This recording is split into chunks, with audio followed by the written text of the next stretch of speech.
In the White House, President Eisenhower signs the proclamation that makes Alaska's entry into the Union official, nearly 92 years after Lincoln's Secretary of State bought the territory from the Russian Tsar for $7 million. The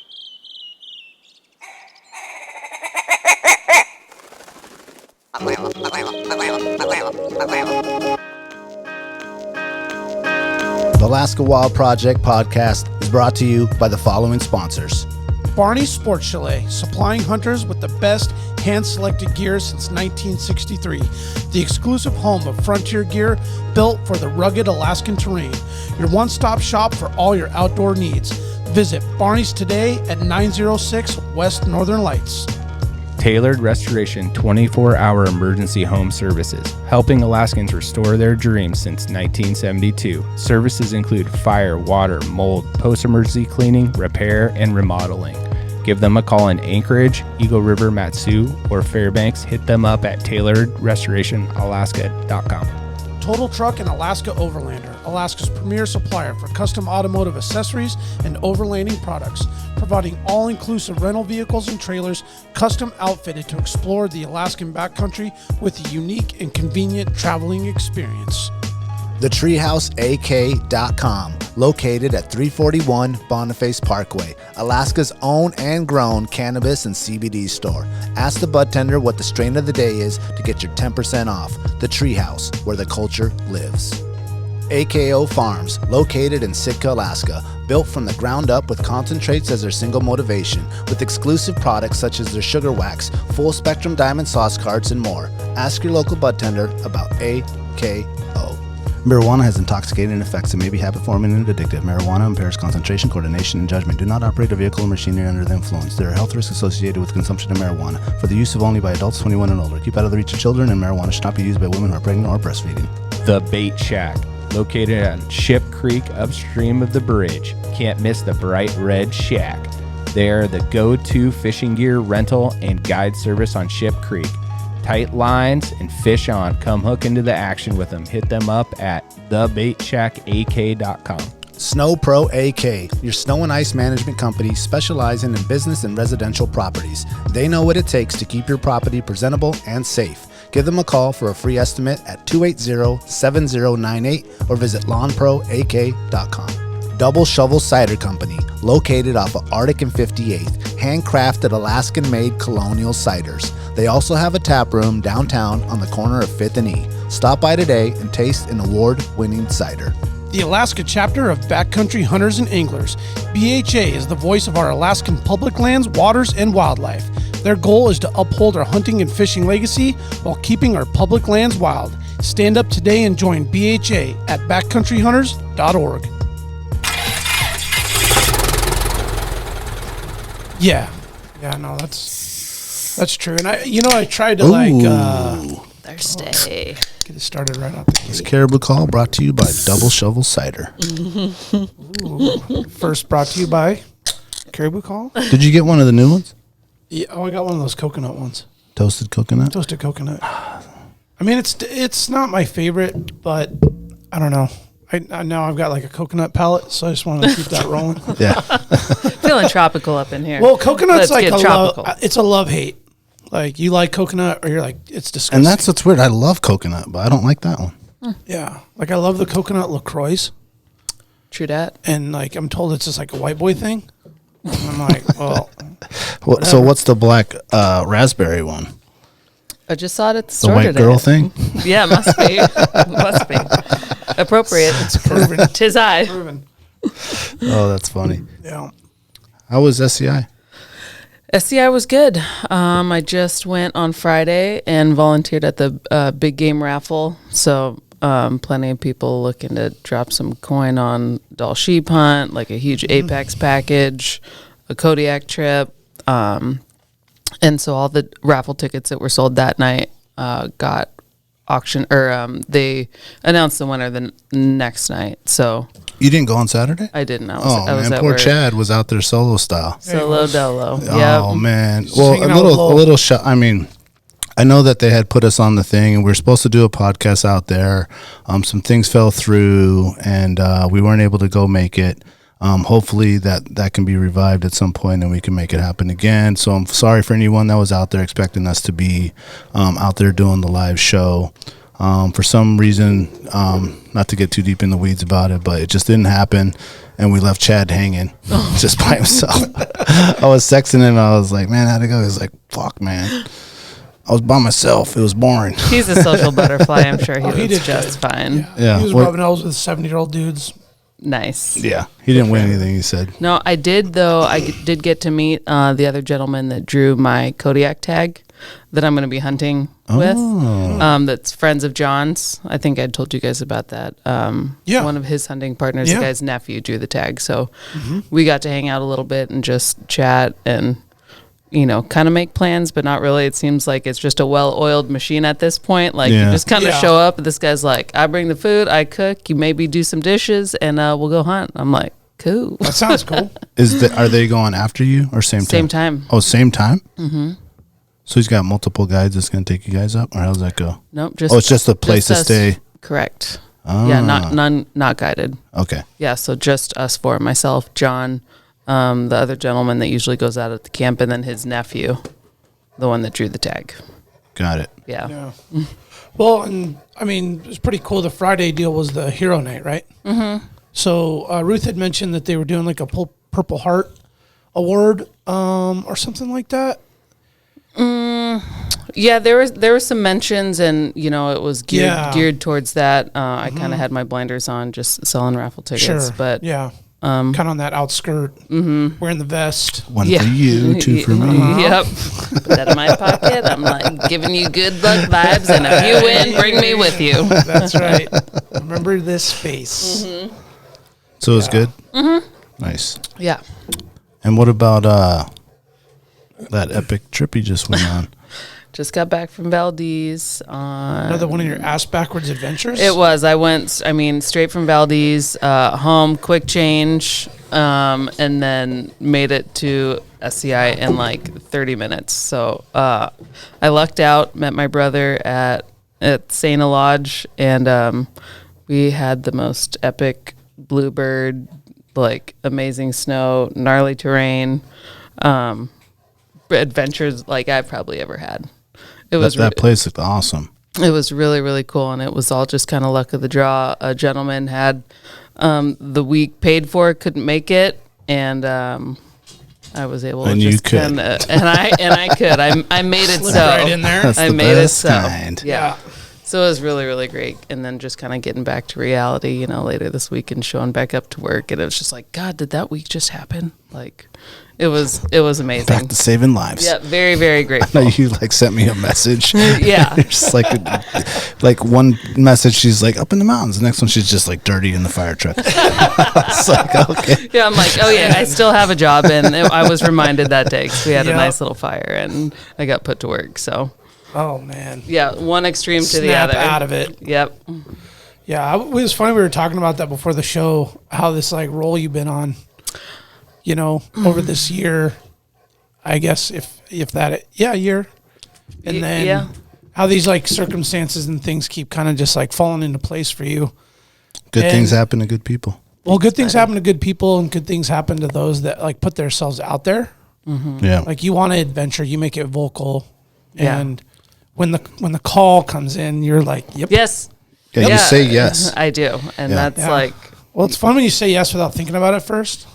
I say yes, and I'm like, oh shit, I got to get coverage. It's so fun. I was talking to rent out my fucking duplex. Yep, a girl about this on the phone today, and I was just like, I just say yes to things and then figure out afterwards. Yeah, I do. I say yes, and then I'm like, oh, I can't. Yeah, shut it down. I got kids. Right. I'm always be quick to say yes to everything. Yeah. My wife is quickly reminded me, don't do that. Look at the calendar. Check the calendar first. Check the calendar, fool. I'm like, oh. I know. I check my calendar. I got my paper one right here, and it's like work, and Costa Rica, and off, and maybe bear hunt, and fishing, and that's what my calendar looks like. Man, the work family calendar. You got a calendar, Paul, on the fridge there? I use my phone. Okay, but not one at home that's like, oh, I got something on. The wife's got something. No, my wife's got, like, we share the calendar, so I just put my shit on the calendar, and then she just looks at it. basically. Okay. So, otherwise, maybe it gets Where's Paul overridden. this week? otherwise, it would be impossible to keep track of me most of the time, or her for that matter. So, but she's more interested in keeping track of me, I suppose. Yeah, she's busy out there with the Versa stuff. Yeah, now things are going well. They're, they got new launch stuff coming and samples and manufacturers, and yeah, it's got potential to turn into something really good. I'm excited for. Yeah, I met her at the Jamboree. Yeah, Jewel Lake Jamboree. Jewel Lake Jamboree, and I think they're scheduled to come in, aren't they? Yeah, I rescheduled them because you guys are going to be in Hawaii. Oh, And she forgot. And Oh. so she didn't check her own calendar. Check the She calendar. didn't. She's like, oh my God. She was going to be on the next week, but I think it's Correct. several weeks out Yeah. now, You right? are. We got it figured out. Yep, she's Dang, rescheduled. she didn't check that calendar. Yeah, always tell You her were check like, the how calendar. about that Hawaii trip? Where are you gonna be? I'm like, did you check the calendar? Yeah, Aaron and Cheney, they're good stuff. I give them mad props because they're willing to get out there, Yeah. to go to events. It's like I kind of look at it when you're willing to invest the time and sacrifice to get out to events. It's like a band that goes to the bar that night and like 5 people might watch, Yeah. or there might be 300 people there. Like You never know. you never know, and it's worth being there just in case. Yep. As some events, the vibe and the timing of people being available will show up, and then some events people don't. Like the tag release night we had out there in Palmer. Aaron and Cheney were there that night for Lowell's deal for Wrangle gear, and he wasn't expecting it, but 3 times as many people showed up as Yeah. what he thought. That was pretty great. We were kind of scrambling, trying to help him put it together. We're like, oh, dude, I didn't realize we needed help. And but it ended up being a fun event. You would have Yeah. thought it was more organized than it was, but yeah, that was cool, man. They showed up. Yeah, Yep. and the pants are awesome. Yeah, Yeah. you wear them, right? I wear them all. Yeah, I mean, Yeah. I had one pair that I pretty much wore out, so Yeah. now I have 2 pairs. Because they're unisex. I know the gal that started to come. You know the gal. I'm gonna need a you backup. know where to find them. But yeah, I mean, I especially like wintertime fishing and riding and stuff, I always have a hard time keeping my legs warm. Yeah. Oh yeah. And as soon as I started wearing those pants, like it was a noticeable difference. Like usually I can't tell my legs are cold until like the rest of me starts getting chilled, the and core then itself I'm starts cold. feeling it. Like there's Yeah. nothing you can do. Yeah, there's about no it. going back. It's like hours to warm my legs up, but yeah, they work. And I mean, all my fishing buddies wear them, riding buddies wear them. That's Yeah. so cool. Yeah, they're awesome. Yeah, they're really onto something. So Perfect, like mid layer, base layer, Yeah. under a shell. Yep. Probably good, like a little bit less than like a down pant. Like I have some down that I wear like under my waders and stuff, but like sometimes those are too hot. Yeah. And you Oh, need yeah. something like in between. Like I'm going fishing tomorrow, and like those would probably be perfect. Is that what you guys do when you're fishing in the winter? You do like a base layer and a puffy under I your do. Inside your waders? yeah, so it depends. If it's like 20 degrees or less, I'll wear like a set of longies, Okay. the Versa pants, Yep. and then my down Kuyu pants over the top. So you still So- call them long johns like the rest of us old guys? Yeah, they're longies, man. Long underwear, long johns. You bet. The long johns. What else are you if supposed it's- to call them, man? If it's warmer, like above freezing, I'll just wear the Versa pants, and sometimes that's it. Just my rain shell. Yeah. yeah. So, but those Kuyu down pants are legit. Are those the ones that zip all the way up and Yeah. down on the sides? Yeah, yeah. I have those same ones too. Yeah, they're pretty sweet. I've got the jacket and the pants, and Is that the those things are- super Cool. down? Yeah. Yeah, those are nice. I don't have those puffies. I do have the jacket. When I first bought puffies, no one really had puffies. Pants. Yeah. Yeah. Like it's It's pretty like new. a relatively new thing. Like I feel only like. I bought like black diamond ones, but they're like synthetic. It was the only ones I could find. Like no Yeah. one even had created the shit. The full zip is like where you got to go to, because like if you're especially if you're wearing waders, you're not gonna take off your boots and your waders like when you get too hot in the afternoon, because you know you're gonna. Yeah, you can just unzip them and yank them right out. Yep, Oh, and that's same perfect. same's Oh, true for hell yes. hunting. You know, like if you've got your boots, gaiters, and another layer on top, you know, then you can just shed those like quick without having to take everything And off. for me, I can like lay them out and hop in them and zip Oh, them Yeah. up Yes. instead of fighting to put. I mean, I don't know if you guys have ever tried putting pants on while you're sitting down. It is a shitty deal. No. It's not. I challenge you to do it tomorrow when I you get up. want in to the say, morning. like, I've had some pretty brutal, like, lower back pain where I couldn't stand. And so I had to So, try yeah, and get stuff on, Yeah. like really just, froze up, Yeah. L5 or whatever going on. The old L5 is flaring up. I was like, shut the fuck up. Talking to me about back pain. Never heard of her. I got a pair of sweet Patagonia puffy pants that were designed for fly fishing. Like they were Yeah, like specifically once I designed. bought mine, then you got yours, and I was like, oh, those are the style I needed. Yeah, but they sucked for mountain hunting because then I had to like strip my boots off to take them. Oh, because they weren't full zip. They didn't have zips. Yeah. Yeah. But they were for wearing. For fishing. I'm assuming like longies. Mm-hmm. All of a sudden. Long. Yeah. And then those, and then I What do think you you call throw your them? Sims on and you're Shorties? like, good to go. Shorties. That's the one Chad's you wear wear the that are like capris? the capris. No, but those are pretty nice too. But I don't have any of my own. The But I've capri seen them, joints? and I can see how those can You know, be a value. I have to. Have you seen the underwear puffies? Stop it! Stop it! Why don't Who needs anything? Who needs anything hotter down there already? You don't even need to wear underwear. You just wear those. Everywhere you Imagine go. double down in there. Oh man, just some swass going on. Just some sweaty balls going on. full sweat off. That'd be funny. So where is fishing next for you? Speaking of, Well, I probably won't fish. I was going to try to get down on the Kenai, but I'm leaving on Thursday, so that's not going to happen, and it'll be closed. So the trout opener will probably be the next time I fish. Yeah. And this year it's not on a Friday, so I'll probably go. yeah, we talked Oh, about yeah. that last year because I was you're maybe like, going to "Hey, go are with going?" you. Yeah, and I'm like, Friday night, Kenai trout opener, there's going to be 1 million people there, and Yeah. fishing was shitty. So, yeah, when they're, you get 1,000 boats ripping up and down, the fish are there, but they're not going to. Yeah. No. Yeah. You ever consider like the steelies, the spring steely stuff?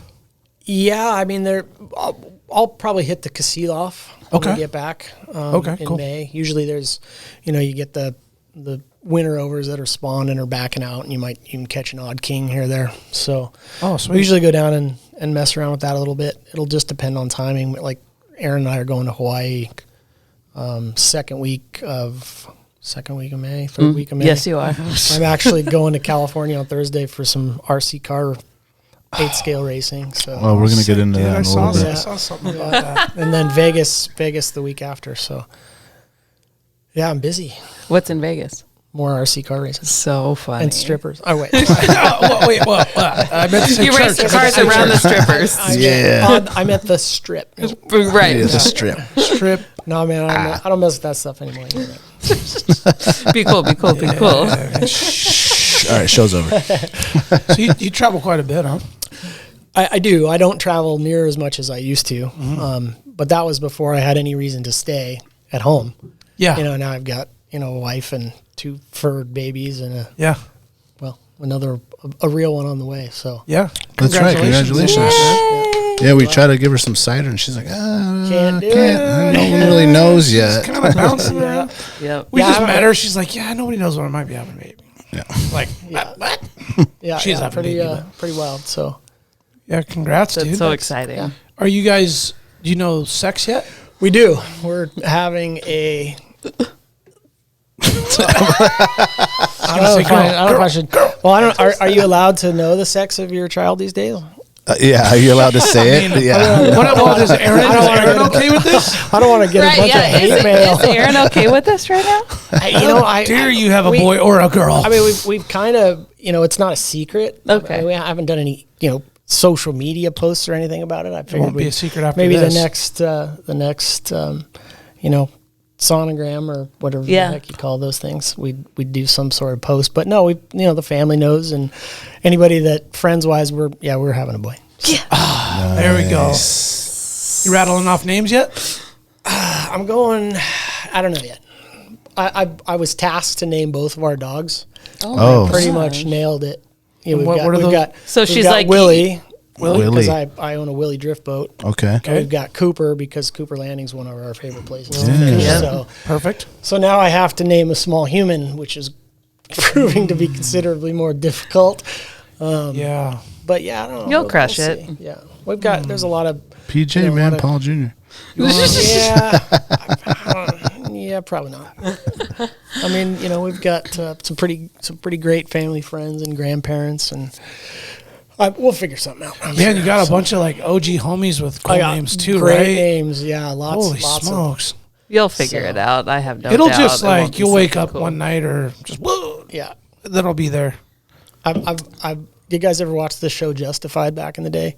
Justified. I don't think so. What? Oh my God! Put that at the top of your list. Okay. Justified. Anyway, Yeah. the main character's in that's name's Raylan.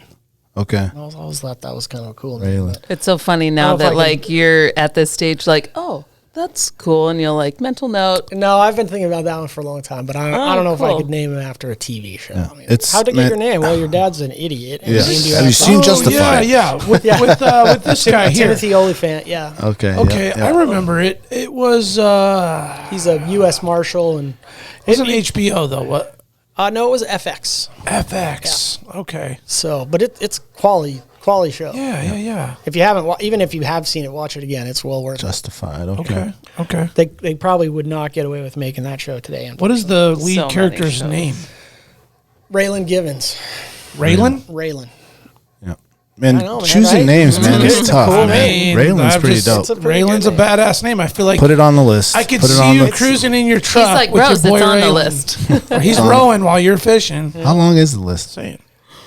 I don't really have a list. Okay. Per se. I might have to. I suppose I should start probably. I mean, that one's been in the back of my mind for a long time. If I ever have a son, I should probably name him Raylan. But That's a cool I've name. always liked Bauer. It's Yeah. I'm Oh, a yeah. hockey player. Been a hockey player. Yeah. Of all the things that since my accident, hockey and golf are like the two things that I really miss. Yeah. Yeah. Yeah. So I had That's like a good kinda- one. I had kind of like an aggressive boy name that I wanted to use if I had a boy. Of course, I don't have any boys. I have all girls. Aggressive. But I liked Riddick. tell you what, I Like that one. Ooh, He's like, another I'll one I take liked. that. Another Yeah. one I really liked because I don't mind because I'm not gonna have a boy. I also have to be secret about it. Where you get a boy dog? Riddick could be a great dog. Oh, another one was Bishop. It's aggressive. Yeah. Remember the movie Aliens? Oh, yeah. Wasn't that homie's dog's Bishop. name? Well, and AI, I've actually artificial intelligence. Like I've actually met and hung out with Vin Diesel, who is Riddick. So it would Chronicles of Riddick. I could be like, dude, I named my kid after you. Let's hang out. Yes. That's pretty badass. Pretty badass. I haven't talked to you in 10 years, but we should. But I hang out. named my But I named my firstborn after firstborn you. after You guys are gonna jump in a 1,000 horsepower Hemi Charger and fucking rip the wheels off the ground. Make it Fast and the Furious 28. I need a badass cameo. Sponsored in the by next Monster. Fast and Furious with a Hemi wheelchair. Yeah. What are they up to now? You do 10? it straight up, man. Who the hell knows? I think feel it's like 10 it's coming more. out. I think 10's coming out. How many- Supposedly it's the end again. No, Nah, they got to come with the believe it with when the I 11. don't see it. One more. Well, the problem is like this next badass, like one superhero in a movie decides to do his first villain role, and that's when they take on that role. Like Jason Statham was the villain in one of the Fast and the Furious. He's always the I hero. did meet him. He's very short. The homie that's the villain in the new one is the dude that played Aquaman. Badass big Hawaiian guy. Oh yeah, Momoa. Yeah, Momoa. he's the villain, right? The villain in the last one was John Cena, which is his brother. Yeah. You see him saying? You Yeah. see the trend here? It's like whoever's the next badass hero is going to be the next super villain. Yeah, but if on, Okay. on the topic of Riddick, there's another Yes, Riddick back to what we were movie talking about. coming. So that would be Oh. some real solid timing. It would be. Are you Riddick- into those The movies by final- chance? Dude, Riddick, what? I'm Coming?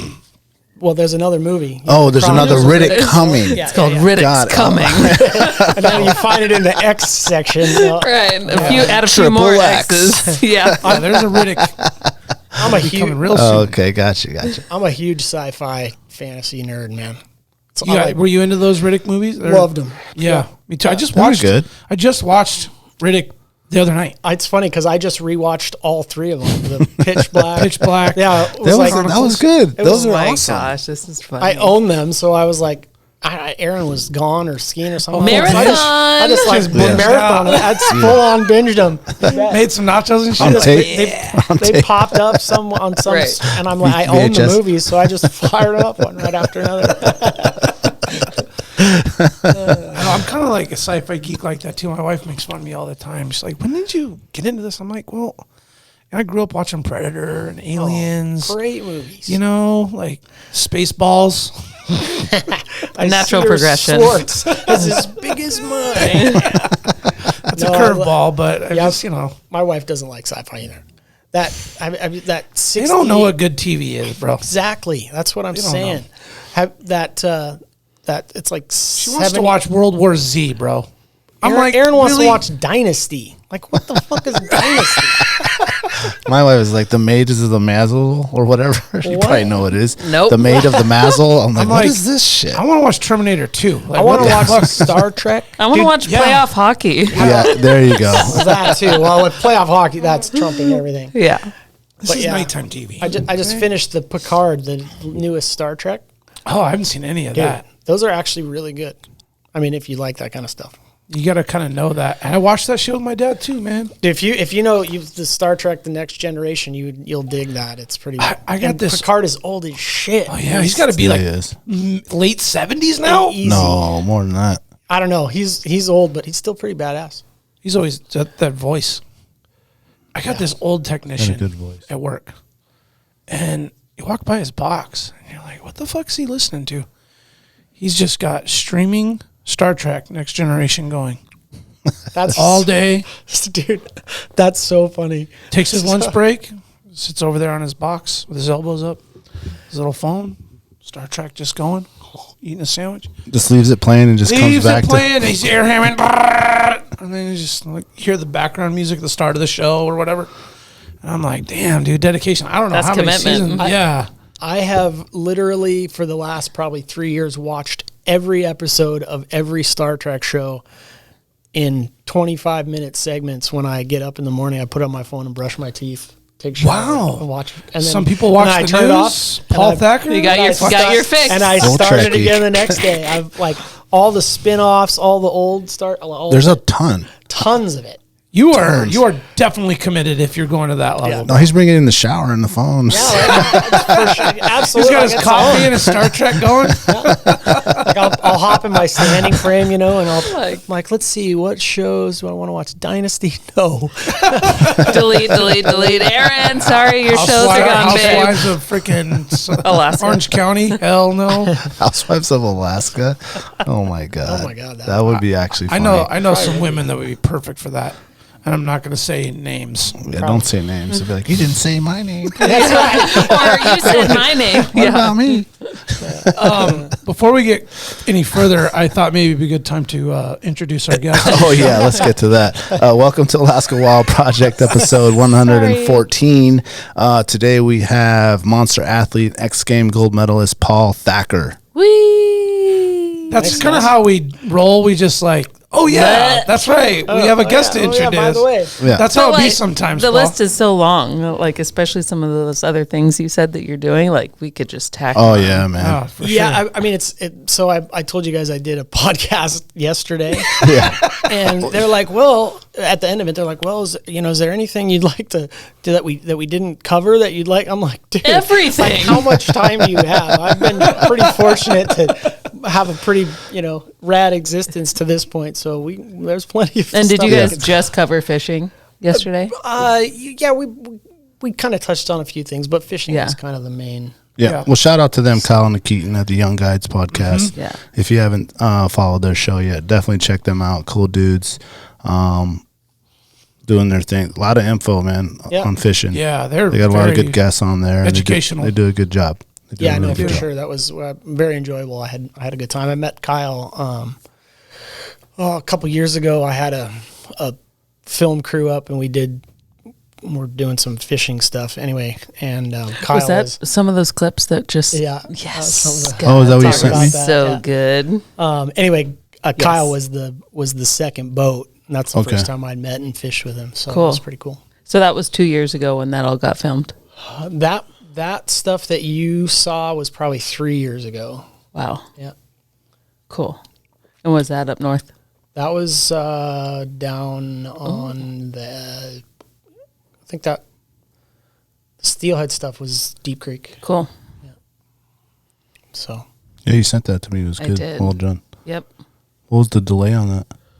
We've kind of been trying to. I mean, Adept Film is kind of the name we've taken, and we've sat on it. Originally, we were going to do like a 3-minute fly fishing film festival type edit, and we kind of got into it, and then we filmed some more stuff, and then my buddy Joe Weigel, who's No Style Productions, he's like, dude, this stuff's too good. Like, we can't. Like, I can't. Shorten it too much. Yeah, I can't. This needs to be like a movie. And so we kind of kicked that around for a while, and so we've kind of been going back and forth, and he's been he's big with, like, he does a lot of the Bombardier commercials, and he's like behind the scene. He's fairly big time in the media industry anyway. Anyway, he reached out to me, I don't know, probably a month or so, 2 months ago, and he's like, okay, here's what we're doing. He goes, we're gonna start cutting and releasing some of this stuff social media wise, and then we're gonna do the Paul Thacker movie. Oh, I freaking love it. Yeah. Like how long? That is a good question. Yeah. I don't know. I mean, it'll, obviously Long John Long? Yeah. Or crop top. Or like Capri long. longy down to the ankles. It'll encompass, my career probably from start the to, full story. Yeah, the full story. I mean, Okay, not something for like a fly video. No, we're gonna do the full Monty. That's so cool. I mean, yeah, that fly fishing film festival was just at Bearstooth, and thinking like if you were to edit down like a, 15-minute like version, like your story would be perfect. Yeah, and all of that stuff could very well come out of it. Yeah, basically the fishing stuff will all be, the story will be told through clips, 30 seconds, a minute, 2 minutes, whatever. So yeah. And how did you guys connect? How did you meet this? So we used to run in the same circles when I snow crossed back in the day, and then Joe started doing photos and filming, and he filmed with us like when we did the Monster Energy Sled Invasion tour. Joe was our film guy and documented it, and now he's full-time film guy doing commercials and all, and God knows what. So cool. So you guys have a history. Oh yeah, cool. Yeah, no, we've been friends for 15, 20 years. So yeah, perfect guy for the job. Yeah, no, he's very, very talented. And did you know him pre-accident? Yeah. Oh yeah. Cool. Yeah. Oh yeah. No, we ran in circles for since the early 2000s. Cool. I heard some haterism on that fly fishing tour though. Yeah, there's always haters, but always. So like, there's not enough fishing. Oh, there's not enough this, and it's like I just think it's cool that we're able to like have an event like that, and it's like, yeah, okay, there's not enough fishing for you, like, boo-hoo. Well, that's your choice. Man. I mean, I get it. I've been to lots of those, and I usually you'll have 6 or 7 segments, and you probably enjoy 3 of them. Yeah. But somebody else will probably enjoy 3 different ones. Absolutely. Like, yeah. And that's kind of what it was. Yeah. Most people are assholes. Yeah. Yeah. You know who it was. Yes, I do. You can't please everyone all the time. No, and it's just, plenty of them were great, and others were more so telling a story and less about fishing. But that's like what you're going to get with an event like that. And it was a packed house. And that's good. It's just good for them for trying to do more of a story about it than just like eats like just straight catches. The one thing I do think about though is like, granted, I've maybe been going to it for like 4 or 5 years, but it seems like they very rarely have like an Alaska segment. That's what they said. There was no like Alaska. What do you guys recall like over the last few years? I know you were there last year, Paul. Like the only Alaska segment I can remember, the one that Aaron and I were in for Fishy. Oh, and how long ago was that one? 2 or 3 years ago, maybe 4 years ago. Yeah, Fishy did a little deal and talked about women fisher folks in Alaska, and then Aaron and I, husband, or I guess at the time it was boyfriend, girlfriend. I don't think we were married yet, but other than that, we went last year, and I don't think there was any Alaska. Yeah. Which just seems odd to me because I mean, there's It's epic. It does. It amount. does seem It's like you're very skipping odd. over fair a amount of pretty epic decent, spot. Yeah. So yeah, I don't really know. I don't wonder really why that know. is. Yeah, and I don't really know how they select. Like which short films are going to show or not. My first thought was like people are like, oh god, another Alaska like fishing movie. Like that was my first thought. Yeah. But Well, maybe no one sent anything dope in. yeah, maybe It's not. possible. I do Yeah. get excited about that salt stuff though, especially with Costa Rica around the corner. There you go. Yeah. Get your camera out. Mm-hmm. Put you on the tour. Make Yeah. yourself a fly fishing video. Yeah. Right. Well, anytime you kind of have that group of individuals together, and I don't mean it in a negative way, I just think it's like getting a group of like mountain hunters, sheep hunters together. Snob Phil. Oh, Well, Are you talking fly fishermen? Yeah. Or- Yeah. Kind of the same. I just sheep feel hunters. like just everybody's fly a fucking fishermen. expert, Yeah. Yeah. and so I left there thinking one-up like and shit. it would be really, really cool if there was like, the Western film submission thing. If there was like something like that, a short, like there's just so many awesome, like whether it's DIY or like professional quality grade, like editing of like short hunt films. I thought that would be really cool to have something For like the that. fishing part? Or no, at Beartooth, like in its own separate event, like a short film event for like hunters, like to get stoked for the season, whether it's in like July. Run a contest. July Yeah, or maybe we something. should do Film that. film submissions, like short films, and like I bet it'd be a packed house. that'd be kind of fun because you could do a promotion, kind of like the old school like snow machine, skiing, snowboarding video. Yeah. Or what did they call those things back in the day? Rad. Where they would like Like the turning and hardcore videos? or yeah, something? like it was Nice. like what did they call those parties? Like the borderline premieres. parties? Premieres. Yes. That's it. You could actually, I bet if you got some sponsors and raised some money, you could probably put on a pretty badass film festival, local. Yeah, I would think Local so one? too. Oh, definitely could. There's so many people doing We cool need to shit. have a conversation about that. Well, later. I'll actually. jot this down. Yeah. Not at, my yeah, put it notepad. on the calendar there. You know, that little, well, you know the hamster, 2024. the hamster wheel that's starting to Well, grind? speaking of that, yeah, because I bearings are a little know stiff, Jay but they're Liska is grinding. putting out his snowcross snow bike video. You know Jay? Yeah. Yeah. He's been AKJ? putting out his little videos and stuff like that leading up to a movie. I don't know what exactly the whole plan is. Nice. But good for him for doing that. But yeah, there's people out there doing it. I mean, we could. Yeah, it's a good idea. Thank you. There you go. Jot it Wrote it down. Wrote it down. Add that to the list of projects. I'll take that one. Yeah. Projects Yeah, thank you. don't seem to. They're hard to check off. They very rarely get executed. Yeah. It's tough. How's that side by side looking? Got her all pretty much dialed in. I mean, it's nothing fancy, but just added some shit to it. Put some flair on the family rig. Yeah, pretty much. I got the family truckster side by side, man. I ain't got the Razor one. Well, I do have one of those, but I'm selling it. But I've got like call it the Astro van. You guys know what Astro van is? Oh Yeah, yeah. yeah. Oh It's yeah. an all-wheel drive. Alexia Like, drove one of those in high school. they were badass vans in their day. They're a motherfucker to work on. They suck. Yeah. Was that the original minivan? No. I think the original minivan is like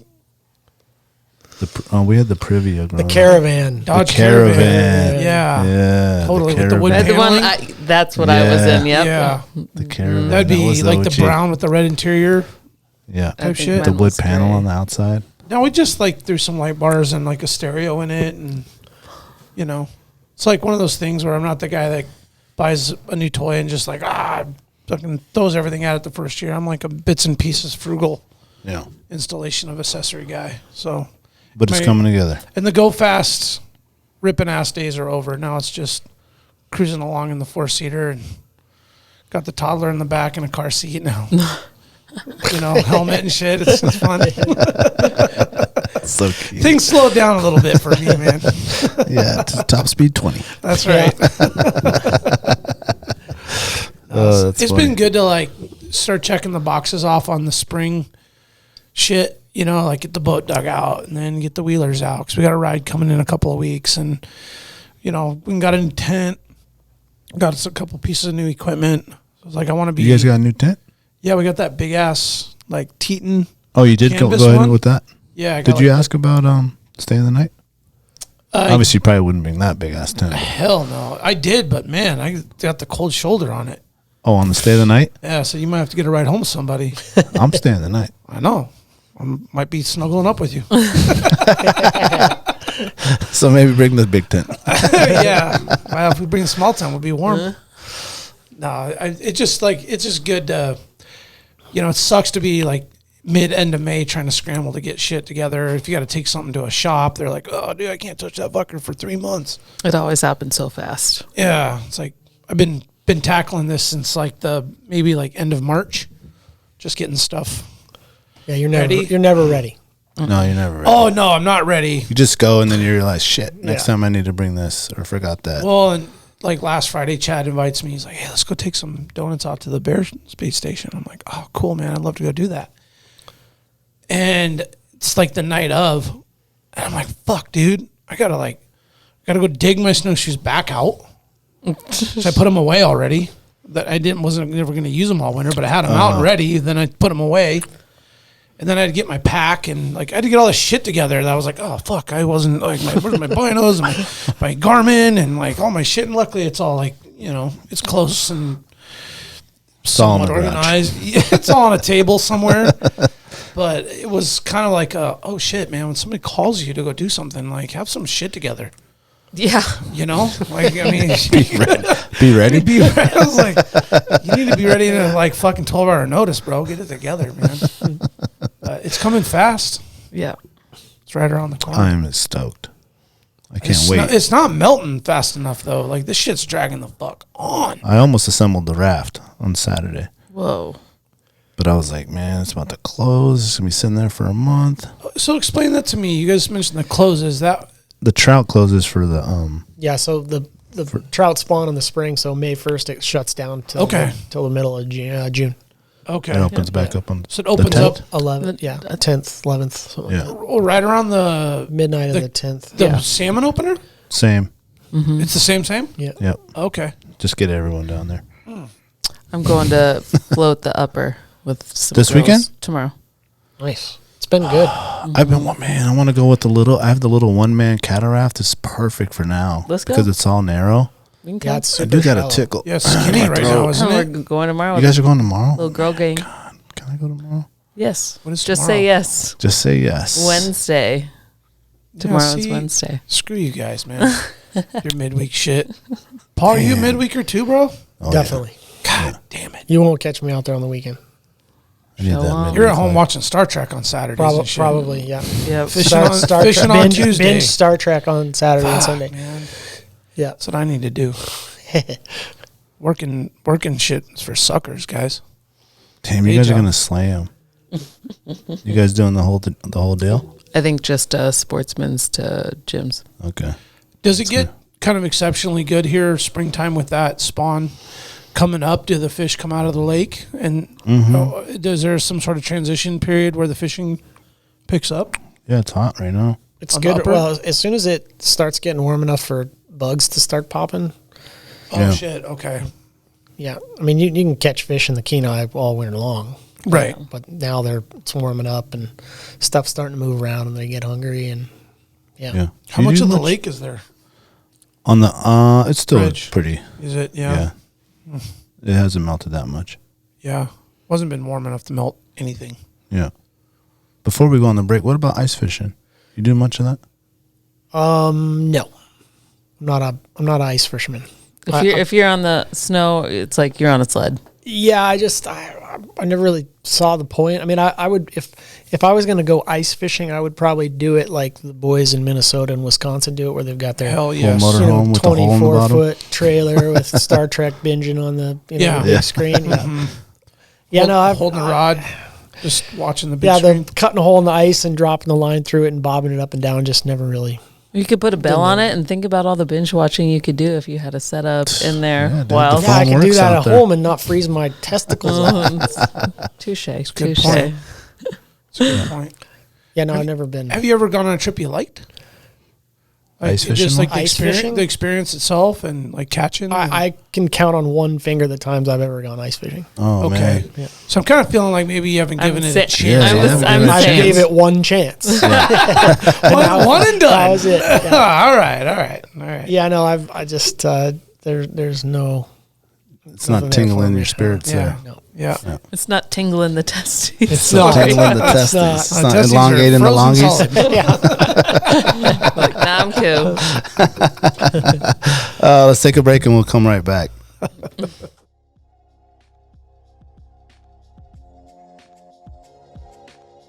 Barney Sports Chalet, supplying hunters with the best hand-selected gear since 1963. Barney specializes in supplying hunters with the absolute best Alaskan-proven gear on the market for some of nature's most rugged and demanding terrain. Whether you're headed to the remote volcanic islands of the Alaska Peninsula in search of a brown bear, or the shale-infested glacial valleys of the Brooks Range for Dall sheep, it is critical you choose the right gear for your dream hunt. Don't miss Barney's exclusive brand, Frontier Gear of Alaska, tested from the high mountains of Tajikistan to the extreme conditions of Alaska. These products were designed for high performance and durability. Frontier Gear was derived from decades of experience hunting big game in Alaska. Paired with other top brands, it provides you the absolute best gear selection anywhere in the world. Stop in at Barney Sports Chalet in Anchorage on Northern Lights or check out their custom website and reference tool at barneysports.com. The Alaska chapter of Backcountry Hunters and Anglers. BHA is the voice of our Alaska public lands, waters, and wildlife. From national level policy work to engagement with boots on the ground projects from Kotzebue to Ketchikan, BHA performs public land cleanups, hunting and fishing clinics, and community education to help take your game to the next level. BHA's community-minded goal is to uphold our hunting and fishing legacy while keeping wildlands wild and fostering the next generation of sportsmen and women for years to come. Make sure to follow BHA Alaska for upcoming events, local brewery pint nights, and more. Stand up for Alaska public lands and waters by supporting the Alaska chapter of Backcountry Hunters and Anglers. Join us today at backcountryhunters.org. The Treehouse AK, your one-stop dispensary located at 341 Boniface Parkway. Be sure to ask the bud tender about their deal of the day, because honestly, there's always something good on deck. And guys, listen, this is where the culture lives. At the Treehouse, their dedication to servicing consumers has been developed through a lifetime of involvement in the cannabis culture. They're committed to providing the highest quality products at whatever value your budget affords, while always maintaining the deep-rooted principles that have carried them this far. Their focus is on relationships over transactions, and you can always depend on them to treat you with the respect you deserve. Hit them up at thetreehouseak.com, and remember, you must be 21 years of age to enter their store. Seems like it would make sense. I like it. I like it a lot. I like it like that. Paul, tell us about your kid life when you were a kid. Like my kids that I have like now. when you No, were a I'm just kid. kidding. When you were a young kids. That you know. you was a young. I'd know by now, I would think. But Daddy. so yeah, I grew up in I'm Willow. like 28 now. Surprise, you are my daddy. Here's your Father's Day card. Yeah, I was born in Fairbanks. I went to first grade in Anchorage, and then my parents bought Willow Air Service. So from second grade till I graduated from high school, I lived in Willow, and pretty much, anything and everything outdoors. Fishing was a huge part of my growing up. Like that's all I ever wanted to do was ride my bike down to Willow Creek or snag stickleback in the lake, and then I guess I don't know. I was probably 12, I think, when I was the dock boy, and blowing up rafts and cleaning whatever needed cleaning for the air service, and I made $1,300 being the Willow Air dock boy for the summer, and I bought my first snow machine. 340 Jag or what? I bought a 1979 John Deere liquefier. Oh, even cooler. Yeah, 440. The thing was wicked fast. And I proceeded to just about get run over by a car in the gas station parking lot and jumped it through the Willow Was video that sign. where it had like a leaf spring front shock? Yeah. Leaf spring. Yeah, I jumped it right through the big 16 by 16 plastic sign. And so my dad figured that was probably too much sled for a 12-year-old. So he went down and down to Midnight Sun Polaris in Wasilla and traded that for a 340 Indy Sport. Polaris. Yeah. Where was that? So it's right. I think Midnight Sun Jewelers is still there. Nice. It's like at the corner of the Parks and whatever the church. No, not church. Whatever the main road in the middle of Wasilla after Cars is. That's Main Street. Is that? Yeah. It's called Main, and then it goes like It's called Wasilla. Wasilla Fish Hut, Palmer Fish Hut, or whatever. Yeah. Oh, like if you're going north, take a right, and they were right. Yeah. Back. Oh, yeah. And then it turned into like a pawn shop, I think. It's like still yours. the pawn shop now. Okay. Yeah. To this day, I think it's like Midnight Sun Pawn or Jewelers or some shit. Yeah. So, yeah, and then I rode, my buddies and I, that's kind of was our mode of transportation in the wintertime, was getting around on snow machines. And then, as I got a little older, I was able to, we'd have a empty backhaul and I'd get dropped off at Trapper Lake or, the Deshka or any of those various different places, and I'd camp on my own and fish. And really, yeah, I had a Trapper Lake, dude. Yeah, catching big old pike fishing. Yeah, you bet. Man. I mean, we had friends that would let me stay in the cabin. We'd go out there for like 2 weeks. Be a canoe out there, something sitting there. Just a little flat bottom boat with a kicker, and we'd cruise around the lake. You guys caught monsters back then. Pike fishing was fun, man. Yeah. So yeah, I mean that was kind of how I grew up. Was anything and everything outdoors. Yeah. And yeah, it was pretty wild to think about it now, how, fortunate to be able to, I mean, it was amazing. So yeah, to be able to fly out, I got to, learn how to fly, and I never did pursue that, but as a kid I did. Yeah. So. You got to get behind the sticks once in a while, though? Yeah, quite often actually. Yeah. It was one of those things, all of my dad's friends were pilots, and they all did it for a living. And I kind of decided, in my later teen years that if I was going to learn how to fly and actually do it, it was because I was going to do it for a living. I didn't want to. I didn't want to be a weekend pilot. You hear too many stories of the weekend guys that ball it up just because they just don't fly enough. Yeah. Right? They don't have enough hours. Yeah. Do you think maybe that was a good choice? Yeah, I mean, just based on your your track record of taking things to the next level. It's the first thing I thought of. We were like, you're going to be a pilot. Yeah, no, I could do in that. hindsight, I think that was probably the wise choice. Yeah. So, but yeah, I guess I would. And then 15 or 16, I started playing hockey. Okay. And I completely fell in love with that and was like, man, I'm gonna get paid to play hockey someday. That was my goal. And they could ice a team out there back then?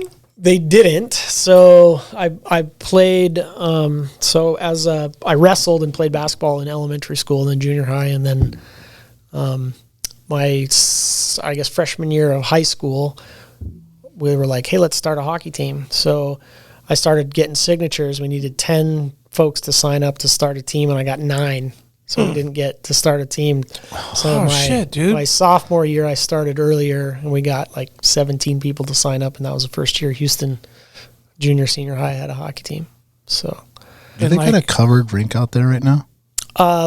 In Willow, they do, right? Yeah. Okay, yeah. Right in the middle of town, right? Yeah, it's right at the elementary school. Yeah. Do they take care of it too? As far as I know. Yeah. Somebody's out there in hot mops it. I know they skate up there quite often. So, see what you started. I know. Yeah, how'd that team do that first year? We didn't win any games. I didn't think so. Yeah, there was a lot of double-digit losses. Yeah. Then my junior year, we won a couple games. Then my senior year, we won, 6 or 8. But by then, we were playing, like Nikiski and Glen Helen, teams that were similar size. So we could compete. Small school league or yeah. And now that they've obviously got a thriving hockey team and football team and everything else out there, but. Yeah, Colony was good this year. They were like, did they win it? They were close. They were like, not that I don't follow much high school, but I know that like they were. Palmer there? They actually might have won it, I think. Wouldn't surprise me. Yeah. Yeah. Yeah. So I did end up, I kept playing hockey, and I went and I played a couple years of juniors. I went and played a year in Manitoba in the junior B, and then I played a year of junior A in Montana. Oh, so you had some dangles about you. And then I went and went to college, went to Concordia College in Minnesota on on hockey scholarship. So What were the logistics earlier on? Because you must have decided you shifted into Anchorage or the Valley for a comp team or something? Then? yeah, I did play Like in 18, Wasilla. 19s? Yeah. So The Valley Thunder. we were the Matsu. I don't remember, but all our practices were in Wasilla.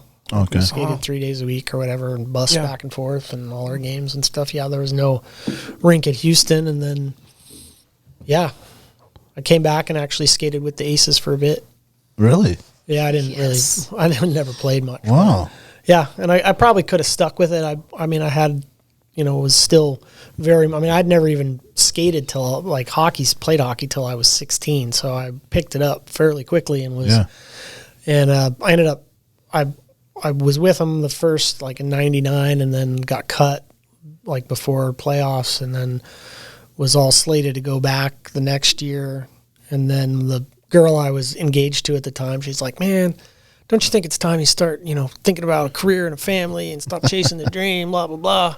So I didn't show up. So you dumped her. So I didn't show up for my physical. Yeah, and I didn't, the GM was like, dude, what are you doing? Dude, I got to grow up. I got to grow up. I like to call it I made the adult decision, not necessarily the right decision. Yeah. Right. So, yeah, and that was the last time I played competitive hockey. 99? Was it the Anchorage Aces then? Yep. Yeah, that was Anchorage Aces days. That was the Northern Lights Hotel heydays. Oh yeah, I was privy to lots of Northern Lights Hotel. A lot of people don't know about that. Yes, I've heard. Isn't that been demoed by now? Oh, they had to after what went down in there. They probably should have dug a little deeper. The debauchery, is that the word? Yeah. It was amazing. Never seen anything like it. But, so this whole time you're still riding snow machines and so no, I had when I started playing hockey, I'd kind of quit riding because hockey was obviously consuming the majority of my time. So when I stopped playing, I had just gotten, well, I guess it was, so it would have been around the same time in April that I quit playing hockey that I was, going down to I was like a rink rat. I was at the rink playing in old men's league, just get, anywhere I could get on the ice. And I was sitting in the locker room after a men's league game, and these guys were talking about, hey, we're Norwest Financial, and we're hiring, you don't even have to have a finance degree, you just need a college degree. And I'm like, well, I've got a degree, I don't know shit about what you guys are selling. But so I went to work. It was Norwest for a minute, and then it turned into Wells Fargo Financial. And it was Norwest before actually that? Purchased Wells Fargo back in the day, and then they just kept the Wells Fargo name. Yeah. And so I started this career working in the finance side of things, and then I decided not to play hockey. So then I was, you do something at a high level competitively for long enough, and then all of a sudden it's just gone. I was I was drinking and fighting at the bar and just you kind of get lost, right? Yeah, just not not a very constructive use of my time. So my roommate and I at the time decided that we were going to buy a couple snow machines. So we went down and financed a couple of sleds, and I'm like, oh yeah, we'll just get the girls out and we'll go hang out at the lake on the weekend. And that lasted like 2 weeks before I signed up for my first race, which happened to be the Mayor's Cup in Valdez, which is my like competitive tank. Brutal race for your first ever race. So what year is this? That would have been 2000. Yeah. Okay. So, but yeah, I got the bug, and now I'm like, it's a gnarly hill cross. Well, that's the cross country. Oh. But it is super gnarly. Yeah, it was. Where's that held? Right in Valdez, just right outside of town. You do it was like a 13-mile loop.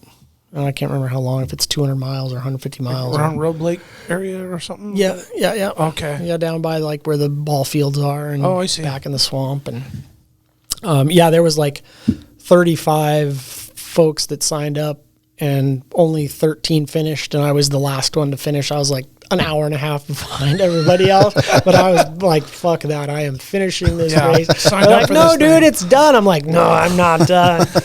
I couldn't walk for like 3 days after the race. I was just so beat up, but I was hooked.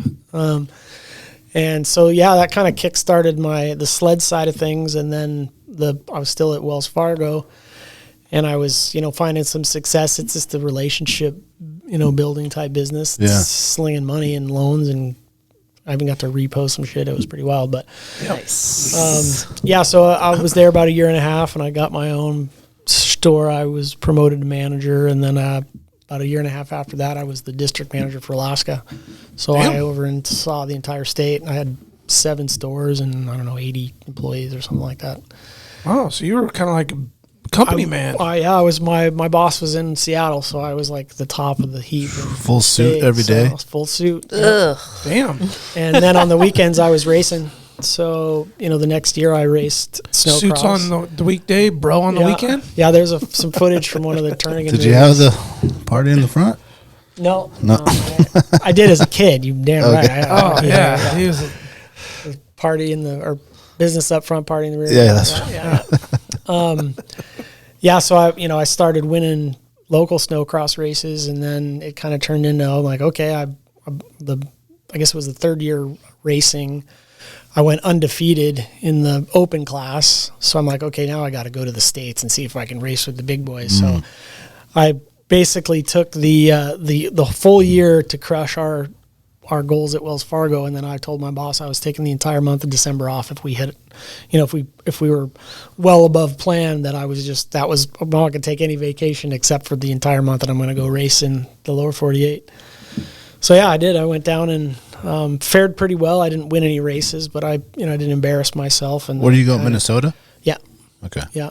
I went to, I guess we raced Canterbury, or no, Duluth was my first national snowcross. Yeah. So you just drive down there, bring all your shit? Yeah, I took truck and trailer and drove down and raced for 3 weeks, and then, came back, and and then it kind of, everything kind of snowballed from there. So I was, I'm like, okay, I've got, like, I'm making money riding sleds, but now I have this legitimate, golden ticket career, and I'm really making money doing that. So I was kind of getting to the point where I wasn't sure what I was going to, like, they were kind of taken away from each other. Yeah, it's a crossroad there. And I had met the Landry boys, the twins, Giles and Sebastian, that did the Turning and Hardcore movies, and they're like, oh man, we want to get you in the backcountry. So we filmed a segment for one of the, I think it was like Turning and 4 in, I don't know, it was like an afternoon. We banged out this segment, and that kind of kicked off this whole new world of, going, long distance jumps in the backcountry. And so now I was really, I'm like, now what do I do here? So many options. I was kind of leaning towards, I'm like, I can ride for fun. I'm going to just, kind of quit doing the racing side of things, and it wasn't fair to my team at Wells, and, being gone all the time and not being able to be reached. And so, and then I get this call from one of my sponsors, and they're like, hey, we just got off the phone with Vin Diesel, and they want you to go to Sweden to be his stunt double for a sci-fi movie he's shooting. I was like, what? Did you say Vin Diesel?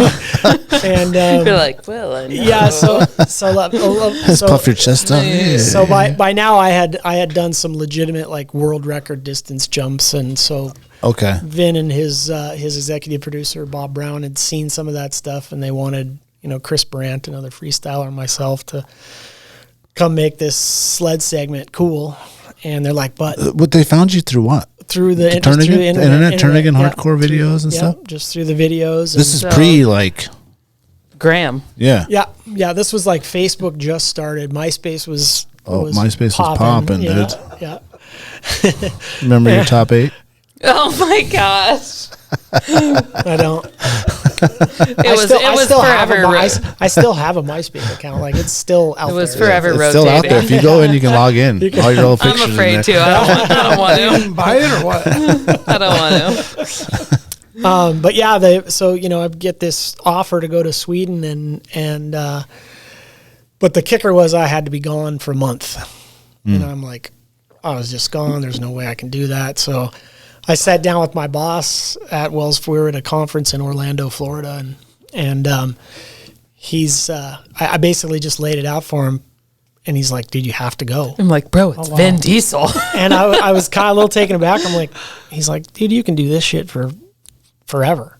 He goes, you're not going to be able to do that stuff. You know, that's obviously got a time limit. So what a great that response, was for sure. Like unexpected. I didn't. And I actually still talk to him, Mark Hamlin, every once in a while. We chat on social media and whatnot. But yeah, so I did it. I packed it up, and I was on a plane first class to Sweden about 2 weeks later, and that was still with a job to come back to, or like no, you gotta go, but you also don't have a job when you come back. No, I quit. Yeah, Yeah, you had to. I mean, there was no way I was gonna. I'm like, now I have a legitimate opportunity to do this and potentially make a living doing it. Yeah, and so I just kind of jumped in with both feet, and that was, I don't know, 20 years ago. What was the movie? Babylon AD. Babylon AD. Another sci-fi. It was meant to be. I thought it was Triple X. No. Yeah, because there was a scene with a snow machine in that. Yeah, I mean, Babylon AD it was like a French director. The movie Pull that was up real quick. super long. Yes. I want to see the cover of this I thing. feel like I've seen it. The sled segment's actually really quite good. Yeah. Oh, I'm sure. I mean the way they shot it, like there's what were you riding? Polaris IQs. Okay. Yeah, there's a part where I hit this jump, and then they've got like snow machine segment or something. They've got like drones chasing us, and in the air I have to grab this pistol off my handlebars and turn around and pretend like I'm shooting. Oh, so I'm dead. I hit this jump, grab the gun, and turn around and point it at this invisible drone behind me. Yeah. And I drop the gun and go back to the handlebars, and the gun, like in real life, you can see it in the segment. It like bounces and lands right in front of the camera. Does it sit here? Yeah, that's absolutely it. Hold on a second, man. Hold on, you gotta. Hold on, can you hold on? Can we lower the lights and like make this? Hold on, you got to connect to this. Here, put this on there. Oh wait, hold on a second. Put this on there. We'll play the audio. We gotta hear this, dude. Like you we'll can probably get flagged on YouTube, but whatever. You could totally like look through the goggles and see my face. It's oh my gosh, this is so all right. So fun. the title of this is Babylon AD snowmobile scene. My face hurts right now. I'm laughing. So I can't believe you didn't know about this. I'm like, I know you're a little offended. This is how I picked up chicks at the bar. What are you talking about? You just kept the clip on your what? You didn't have a phone back You then. ever seen this before? You just leave your phone. Well, they didn't do I that was in a back movie then, once. playing. All right, you guys ready? Yes. Oh shit! Hold on. Are we connected here? Do you need this? They're gonna send more drones. Okay, I should be unmuted now. You ready? Hit this volume, maybe. Oh yeah, Is that the volume thing? It's up all the way. it just showed it was muted though. Something's muted. Hold on. We had this problem We last have time. technical difficulties. Oh my goodness. Why isn't it not? Should be on. Yeah. Damn it. We can turn up the TV too. It might just be for our pleasure. All right, just hit it. Yeah, here, turn up the TV though, so we can actually hear something. You might have to disconnect that. Play it real quick. Yeah. Well, let's try. Nope. You can turn that up though. So which one, left or right, Polly? You ready? You're official. Here we There go. it goes. I'm the smaller stature, so I'm Vin. Obviously. What happened to them? Fighter drones. Anything that moves is shot outside. Now we're in the zone. It's 10 miles to the DMZ. Then let's make it 10 fast miles. Oh yeah. Let's make it 10 fast miles. A couple dead polar bears. Yikes. So They're not riding. They're riding Canadian. they're riding Canadian. Where is this? We were in Riksgränsen, Sweden. Oh, okay. They're coming. Shit, Pit was spotted. Hey! Oh, turbo. Yeah. That was my thumb. This is the best thing I've ever seen. Oh, shit. Oh, right through it. Right through flames, Oh, Paul? yeah. I got set on fire a couple times. How many takes did it? One. Pretty Oh, yeah. shit, with the jump off? Oh. Shit.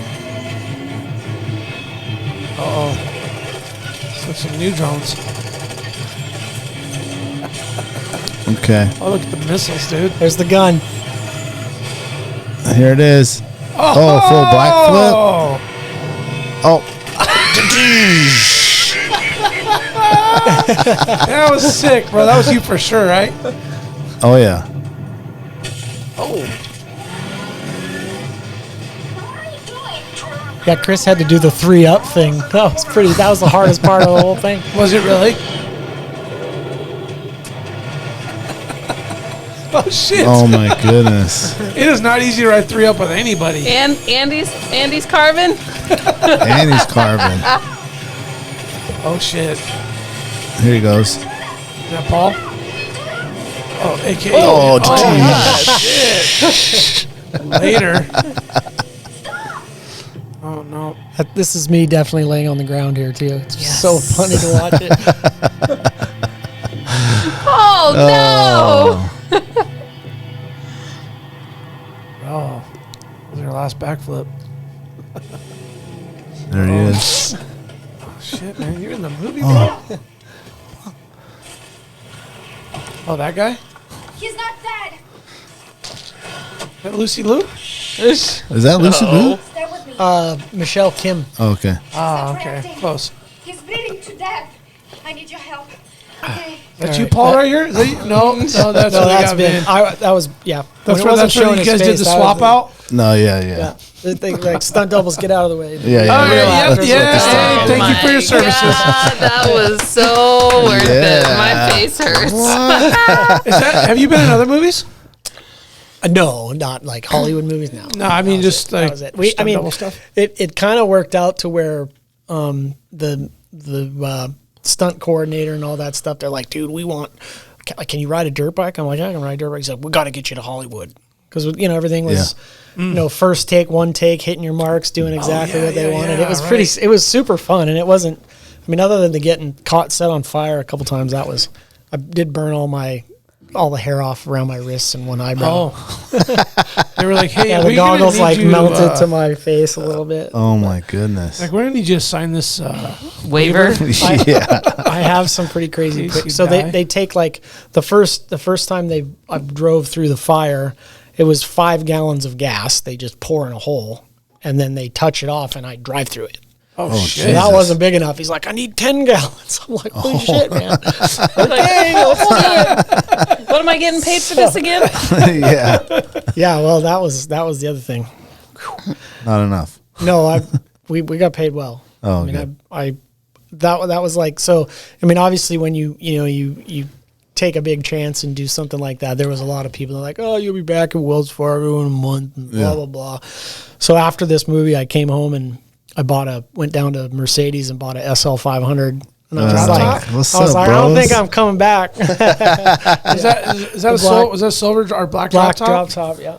I seen you driving that at I still have it. at Olsnack's Yeah, you wedding. do. Yeah. I still have it. Yeah, you rolled up in that. I was like, damn, bro. Hell Yeah, that was like my middle finger to all the people that didn't think I was going to make it. So, Oh, good Oh for you. yeah, dude. yeah, pretty That's well. awesome. And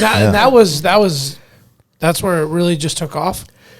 Yeah, so, well, from... How'd you start hitting circuits and shit after that? Well, so the world record distance jump stuff is kind of how I made a brand, I guess, is the best way to put it. Yeah. Where people wanted me to be, the celebrity announcer at snowmobile shows and stuff like that. And, I started getting paid to just appearances, which was pretty cool. But I still always really wanted to go, as a snowcross racer, I never made it to X Games. Like, I was real close. I'd miss it by like 1 spot or 2 spots at the X Games qualifiers. Always on the cusp. I was, was close, but I, was never quite able to do it. So I got a call from Joe Duncan, who, was a guy I worked with on all of the events that I did personally, as well as, he ran snowcross, and he basically has built and run all of the X Games tracks over the years. He's like, hey, we've got this new event. Do you think you can learn how to freestyle? I was like, sure. Yep. I'll figure it out. Yeah. He's like, well, it's speed and style. We're going to do part race, part freestyle. And he's like, I feel like it's right up your alley. So that was actually 2000. I think that must have been 2008. So it was actually before this would have been my first X Games before the video. Okay. So, yeah. And then X Games is kind of where it really started to, that gave us a platform for, sponsors. I was fortunate enough to, Monster got involved early with the distance jump stuff, but, X Games gave us a platform for visibility wise to be seen, and, for companies to start actually stepping up dollars wise. And, guys were making a pretty good living at the time. So, well, hold on, let's back up a little bit. So the long distance shit. Yep. What, you start riding, you did the Valdez race. Was there just this one accidental, wicked epic jump you did that you're like, oh shit, I figured out how to control my machine in the air and do something? Was there something that sparked you? So when before I was a teenager, riding an Indy Sport 340, I would go down to the end of the lake and jump off the lake onto the swamp on the berms. I've got pictures of me, I'm standing on the running boards and my butt is still touching the seat. I'm so little. And I've got one leg styled out. I'm it's just the part of it that I always enjoyed the most and jumping that was shit the most comfortable with. And would, with snowcross, I would turn the double into a triple, or the braking bump into the corner would be the landing of a little sniper landing that, it just was the part that and it was the twins that actually, they're like, hey, we've got this world record jump built. And guys were doing 200 feet plus and just yard sailing. They'd hit a couple and then just ball their sleds up. And they're like, oh, we want to get you up there and have you hit this. So I got up there and hit it 20 times and just bigger each time, getting more comfortable until we, put one out around, 250 feet. And it just kind of, from that point forward, it was just okay. And at the time there was Ryan Capes and, Robbie Madison, those guys were trying, to jump 300 feet on a dirt bike, flat ground, death gap. I'm like, I can do that on a sled. Yeah. So it took a couple years, but we got the first one done with Monster and Slednex in Minnesota at an airport. And I jumped 250 feet or something like that. I don't remember exactly, but. Was that the big one that was showcased on ESPN? One of them. Yeah. Yeah. Well, and then the one you're thinking of was probably Levi's later when he jumped in California. No, I seen you. One of yours showcased before that. Because he did the 300 footer after, after yours, right? Yeah. Yeah. So the first one we didn't get a ton of national media. I saw it though. And it was broadcast on live TV. Second one that you saw. Okay. That we did when they were having this 40-year blizzard in Minnesota, and I was jumping in the blizzard. Yep, that's right. If we would have done that, they almost didn't show it because of the conditions or something like that. We weren't going to even have the event. Right. So they were getting this crazy amount of snow. We had this event planned. We were going to have freestyle, and I was going to break this world record and live with a live crowd. Mm-hmm. And it just started snowing and more snow and windy and everybody was like, we're probably going to have to cancel it. And, conditions are pretty gnarly, visibility is gnarly. And then all of a sudden at 5 o'clock, these people just started showing up in droves, driving from all over the country to come watch this thing go down. And I'm like, guess we're not canceling it. I'm like, the least I can do for these people that just risk their lives to come see is to at least try. Yeah. And I can't do any less. And if we would have done that jump today, the amount of media and Facebook, I'd be I'd be laughing. Like the views on YouTube alone would have, because it was like national or worldwide. It was on weather channels and local news. Yeah. I mean, it was like millions and millions of views, but I didn't get anything out of it. I mean, I got my salary from Monster, but it wasn't, that was the big one. And then we did a couple more, and eventually it was 2009, I guess, when we finally broke the 300-foot mark. And I rented Brainerd International Raceway. And I'm like, I'm giving myself a week to make this happen. Like, I'm not worried about the exposure. I'm not worried about the crowd. I want to just do the jump. Want to eclipse the 300 foot and be the first to ever do it. And it took a while, but we got it done. Can we pull it up? Took a while. Like, what do you mean? Like, just the figuring out the angle, the speed, just like the trial and error with that. Yeah, we had, it's windy days. So we, obviously, when you're going 90 miles an hour and hitting a landing and jumping, I mean, there's, it's kind of like there's very little room for error. Yeah, like how do you practice for that? You don't? I mean, the bigger the big distances, I mean, you can do smaller stuff safely and repetitively, and then it's oddly enough, it's very similar. You're just going faster. Yeah. So, if you can do the 150 foot jumps comfortably, you can usually take them bigger without. So this is the 2009. Yeah, that's the 300 foot jump. All right, let's watch that. Yeah. Man, we got to be able to connect to this thing. No, man, we had that problem last time, and it. Can you? What kind of operation you guys running? Yeah, man, Bluetooth this thing. The Bluetooth is. Can you actually go to Bluetooth? It's all set up, but it never wants to connect and like stay connected to it for whatever reason. Okay, look at it right now. It's discoverable. Discover it.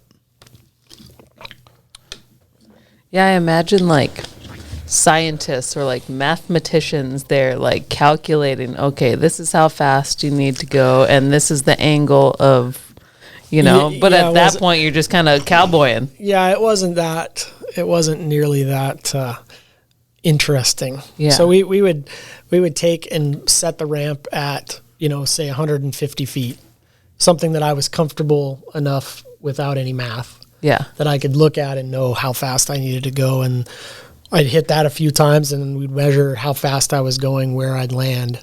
And then we would start sliding the ramp back incrementally, like 25 feet each time from there, and measure again and make sure that, I knew how fast I had to go, 300 feet. Yeah. Ugh. Minnesota's Brainerd International Raceway with one mission in mind. That's just the TV though. That's not the right one. It's not it, is it? Just look up Monster Energy. The Monster Energy one. Monster Energy. Paul Thacker. Let me see if I can find it quick. You have it saved to your favorites? No. Along with your movie club. Let's see if we can figure out how to run the show. Jesus. Same fucking problem every time, bro. You already know we've done it like 5 times. I don't know why. Yep. Got the damn Mac to make it all easier, right? Monster Energy Paul Thacker World Record Snowmobile in 2009? No, 2009. Yeah, that's right. That's the one? Yep. Okay. That's the one right there, that top one. The Sled Next one or the Monster Energy one. There we go. He got it. There's those chops I remember. That's the one. There's hell chops. Yeah. Okay, with the chops, dude. There it is. Yeah. That's what I'm talking about. I got a super funny chop story. I can't wait to hear it. After this 300 foot jump, in fact. Right. Still no audio? Right? I mean, what do you want from me, You know? I don't know, man. Not a computer. Can't even expand it because it's on Facebook. Because I want to get it on. I still don't think that's the right. It doesn't. Well, you had the chops though, right? No, I mean it looks like the right one. I'm just because it was during there was no snow on the ground, really. Just on the landing and the run in, yeah. Okay, let's try this one. How do we know you'll love pretzel crust? Because this person paid us to never tease them again about their... Why is that There so it loud? is. Just run that. How about that one, Paul? No, but then people can't really hear it though. Well, Not that it matters, I guess. I right? want to watch it. I think that one will work. All right. Do we finally got some volume? Oh shit! When was Get the last tape time out. you watched these? Been a while. I don't probably not since they happened. We've done an official world record distance jump. Oh my gosh. We are looking to eclipse the 300-foot mark, and I definitely think it's going to happen. The speeds that he has to get around 300 feet is what we're testing right now. Old and Joe. we're going to be somewhere in that 80 Old pro to Joe. 90 mile per hour range.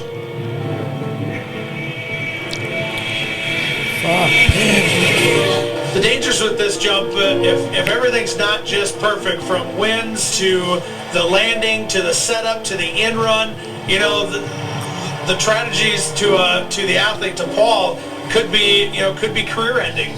The speeds that you're hitting, 80 plus miles per hour, almost 90 miles per hour, you crash at over 300 and some feet. You don't know what's going to happen. It could end his career.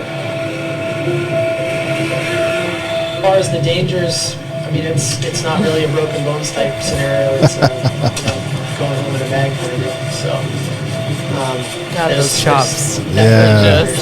That was your Nice signature look. Yeah, I grew up with a really Holy tight-knit group of signature friends in look. Alaska, and there was 4 or 5 of us that didn't figure we'd make it to C25. So I kind of figure I'm living on borrowed time anyway. It's just not something. Is that a I really think about. 121? It's my time. It's my time. Yeah, short track. Yeah.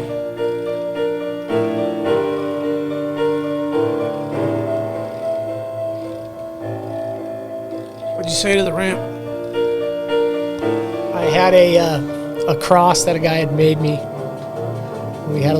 God and I had a little chat. There you go. Nice. We had a lot of those back then. Yeah. Guy pointed out it like it's right there. There it is. That's the way. This is pre-GoPro, right? Or is that the first GoPro? No, it was before GoPro. Yeah.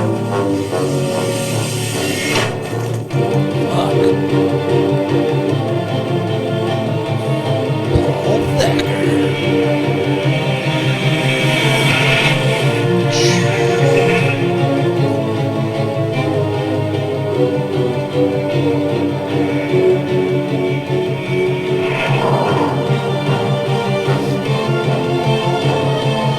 It's gotta feel like forever when you're up there, dude. It's like flying. Oh my goodness. It was just so smooth too, man. Fuck, dude. How long? What, 301? Yeah, and a half. And a half. 301 and a Don't half. forget that. Forget the half, Don't bro. forget that. Where's the landing mark? The back of the sled or the front? Like where? Yeah, where the back of the sled touches. Yeah, because you're landing, on the gas, so you put a nice divot. It's pretty easy to. What am I hearing in the background? What is that? I'm not sure what I'm hearing. Oh, now the audio wants to come in? Now the audio wants to work. Like Yeah, what is that? What You're is playing the? something else there. I'm not sure. Is that what that one is? Close it up. Probably man. one of those other windows. What was the what's it like to control the machine? I don't know what the fuck is playing right now. Jesus Christ. What are you? That's your phone. Is that your phone? You got a podcast. You know what? You don't listen to podcasts. He's listening to the game. No, and I pulled up trying to find which video. It just was playing yeah. something Checking on the scores? YouTube He was. Andy was checking scores. and checking scores. All right, don't Well, tell me. Don't tell me. the thing that was like, the thing that I like, how do you control the sled in the air? Like, because it's easy to just jump and like, or What is knows it. What's the technique there? Well, I mean, it's just like, the principle is the same as far as like dirt bikes or, even like razors and trophy trucks, gas tends to bring the rear down, brake brings the nose down. There's a little bit of body English on a sled, but for the most part, you're trying to, articulate in the air with the brake and gas. Yeah. So you send it, you hit that like maximum speed, and then at one point, are you like tapping that brake just as the Yeah. At the apex? Yeah, I mean, you can kind of fly it to where you don't have to, where it kind of depends on where you chop the throttle when you leave the face of the ramp. Oh. So you're off gas like right as you leave the ramp, and then it kind of just naturally just slowly brings the nose down. So your But if you timing get- of it is like as soon as that thing goes off, you're off the gas. So and it's then not and then you've got spinning it. if you start nose high or nose low, you can articulate with braking gas to kind of feather it. It didn't seem like you had to mess around too much there. No, that I mean, jump. lots of practice, so you don't really, because you really only get one chance to either bring the nose down or bring it up. So if you can, not a lot of corrections can be made, you get like one chance, and then you start to fade out and end up in a big pile. So What I'm curious, like what your parents said. We're like, hey, Tune so in, I'm not at Wells Dad. Fargo anymore. yeah, I mean, it was when my family came to X Games, that was a little more difficult. It's watching it live, doing backflips and stuff, and they were just, my mom wasn't like that at all. So Yeah. You couldn't enjoy yourself. all that stuff was done, after the fact, after she knew I was okay, before any of it got seen. So, I mean, they were always super supportive, and it's just, I mean, my dad was a pilot. I was a pilot. I just didn't fly airplanes. I flew my snowshoe. Good way to put it. Good way to put it. Put wings on this thing, man. Man, that's great. That's great. What was that sled? That was 600? That one was a 600, mod. 600 mod, yeah. Yeah, and those were the cream of the crop back then, right? Yeah. IQs or whatever? IQ Racer. Yeah. Crazy what they it were is awesome. now, right? Like these days. Yeah, they're From that. honestly, other than plastics, they're pretty much the same sled. Really? Yeah, they're a little longer now. The race sleds are a little longer, but pretty much the same thing. The IQ itself? Yep. They still make an IQ? Oh, yeah. No shit. And that sled is just for Snowcross. snowcross. Yeah. Snowcross, freestyle, backcountry spring stuff. Yeah. So Is that still probably the most popular unit? I mean, or is it just kind of bounced back and forth? Skidoo. I was playing again. No, I mean, Polaris, Arctic Cat, Skidoo, they're all, pretty popular market share wise. So For that sport anyway, right? yeah. Yep. So then what? You do that. You do the X Games. Let's continue the story there. Yeah, so I was pretty much, Flying high. writing my own ticket and, flying all over the world. I was, appearance fees and announcing and all kinds of stuff, and trying to figure out what I was going to do once I got too old and beat up to do that. But it would have been, November of 2010. I was in Wisconsin practicing at a buddy's compound, getting ready, ironically, for 2011's X Games when I crashed in practice and broke my back. And it was like we'd been there for a week or so, just, nothing crazy or gnarly, and I just got a little squirrely and hand slipped off the bars, and I took the handlebars in the chest, and the way the impact and how I landed, I didn't even crash. I just folded over the bars, and it dislocated my T5 out backwards and bruised my spinal cord. And I remember, landed and fell off and hit, and I was like, holy shit, that knocked the wind out of me. And I kind of just trying to catch my breath, just kind of rolled off the side of the sled as I came to a stop, and then just immediately knew that something wasn't right. And it took a minute before anybody even came over to see what I was doing. Just because they're like, get up. They're like, what's going on back there? And you've cased it a million times, yeah, right? I had way gnarlier crashes, and Yeah. had the sled chase you and land on you and all kinds of different things. But Justin Hoyer, the guy's place we were at, he's like, what are you doing? I'm like, dude, I can't feel my legs. And he's like, yeah, that's not fucking funny. I'm like, I'm not joking. Oh shit. Yeah, and it was just like immediately then they knew, and Got they're pretty on the serious there. phone with ambulance and life flight, and I ended up getting life flighted to St. Paul, and then Yeah, because you guys are probably out in the country, right? yeah, we were in Ellsworth, Wisconsin, so we were ways 40 minutes from the city.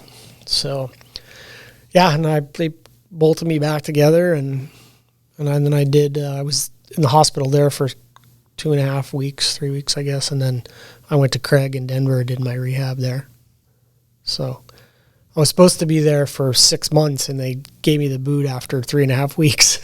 Hell yeah. Really? Shocker. Yeah, they're like Paul, we can't keep charging your insurance with you teaching classes. I'm like, oh, okay. So the whole time you kept your relationship with Monster? Or yeah, no, did that evolve? It's funny because, obviously my, parents found out what happened and they were flying in, and Rodney, the CEO or owner of Monster, Rodney and Hilton are the two gentlemen that started it. He called my mom and he's like, Paul will never want for anything. We'll always take care of him. What a great... What a way to... Yeah, no, super cool. Like, obviously, I mean, I knew his daughter was my athlete manager for a lot of years at Monster. So, I knew Rodney, but I don't, I'm just an athlete. I'm not, one of the guys having dinner at his house on the weekend. Mm-hmm. So that was cool. He didn't have to do that. Yeah. What a reassuring feeling for your family too. They really actually cared about you. Yeah, no, they've, obviously that was, 2010 and here we are. What year is it? 23. Mm-hmm. Yeah. And, it's one of those things that, I've obviously continued to do my best to stay relevant in the industry. And, but in the same time, I'm sure they could have found someone else that could also be relevant in the industry. And they've definitely, and they're not the only one. Polaris has been a big supporter from, since basically since I was a little kid. So they've done awesome, and they do a lot for me personally and the foundation stuff we do now. And so basically all the sponsors I had then I still have today. Wow. So there's a couple exceptions, but that's amazing. When you look at the industry and the loyalty beyond the corporate world part, because those are huge corporations that have for sure tons of money and things going on. You think about corporate America, but there's still some like grassroots, morals and ethics. It's just cool, man. Like I never knew that about your situation. I wondered that, but the fact that they stayed loyal to you, and then you still, even after the fact, like you said, stay relevant. You got to get creative, right? For sure. Yeah, I mean, you had to rewrite the whole book on what you were doing, reinvent, dude. Yeah. No, for sure. And I'd done it before, so it wasn't like it was something new. I just was going to have to get creative, and obviously I figured it out. So yeah, and you clearly refuse to let off the throttle when it comes to something you want to do, right? Yeah, that's an understatement for sure. Yeah. I mean, it's like. Seems like based on everything you're telling us now, leading up to it, like you set your mind to something, it's happening. Yeah, I have a some would call it a problem when I find something that I like to do. There's no hobby. Yeah. Oh yeah. It's like it turned into how am I going to go pro? I want to do that with the pro behind it. How can I get to the absolute pinnacle of this specific industry? Yeah. Even when you're teaching physical therapy, yeah, right? It's like if I can't become the best at it, I'll just keep working until I do. So. Oh, that's great. That's great. Let's take another quick break and we'll come back and get with a little trivia. How's your trivia game? Are you the best at that? How professional are you at that? I can hold my own. We'll find out. Tailored Restoration, 24-hour emergency home services, helping Alaskans restore their dreams since 1972. Services include fire, water, mold, post-emergency cleaning, repair, and remodeling. Tailored has an emergency response number with trained professionals available to help you at any time, day or night. Give them a call in Anchorage, Eagle River, Mat-Su, or Fairbanks. Make an appointment today at tailoredrestorationalaska.com. Total Truck and Alaska Overlander, Alaska's premier supplier for custom automotive accessories and overlanding products, providing all-inclusive rental vehicles and trailers custom outfitted to explore the Alaskan backcountry with a unique and convenient traveling experience. At Total Truck, you can find brands such as ARE, RSI Smart Caps, Goose Gear, iCamper, Front Runner, Rigid Lights, Rhino Linings bed liners, and everything you need to outfit your truck or SUV. Alaska Overlander provides 4x4 vehicles and expedition trailers, custom modified for Alaskan adventures and outfitted with rooftop tents, fridges, and all the camping and cooking gear you need to start exploring. Visit them at alaskaoverlander.com.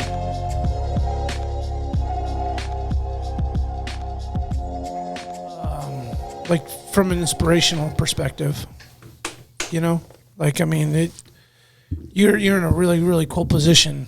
Not that you're not already inspirational, but just to share the story and the fact that, you know, you're living proof. If you don't want to give up, you can do what you want to do.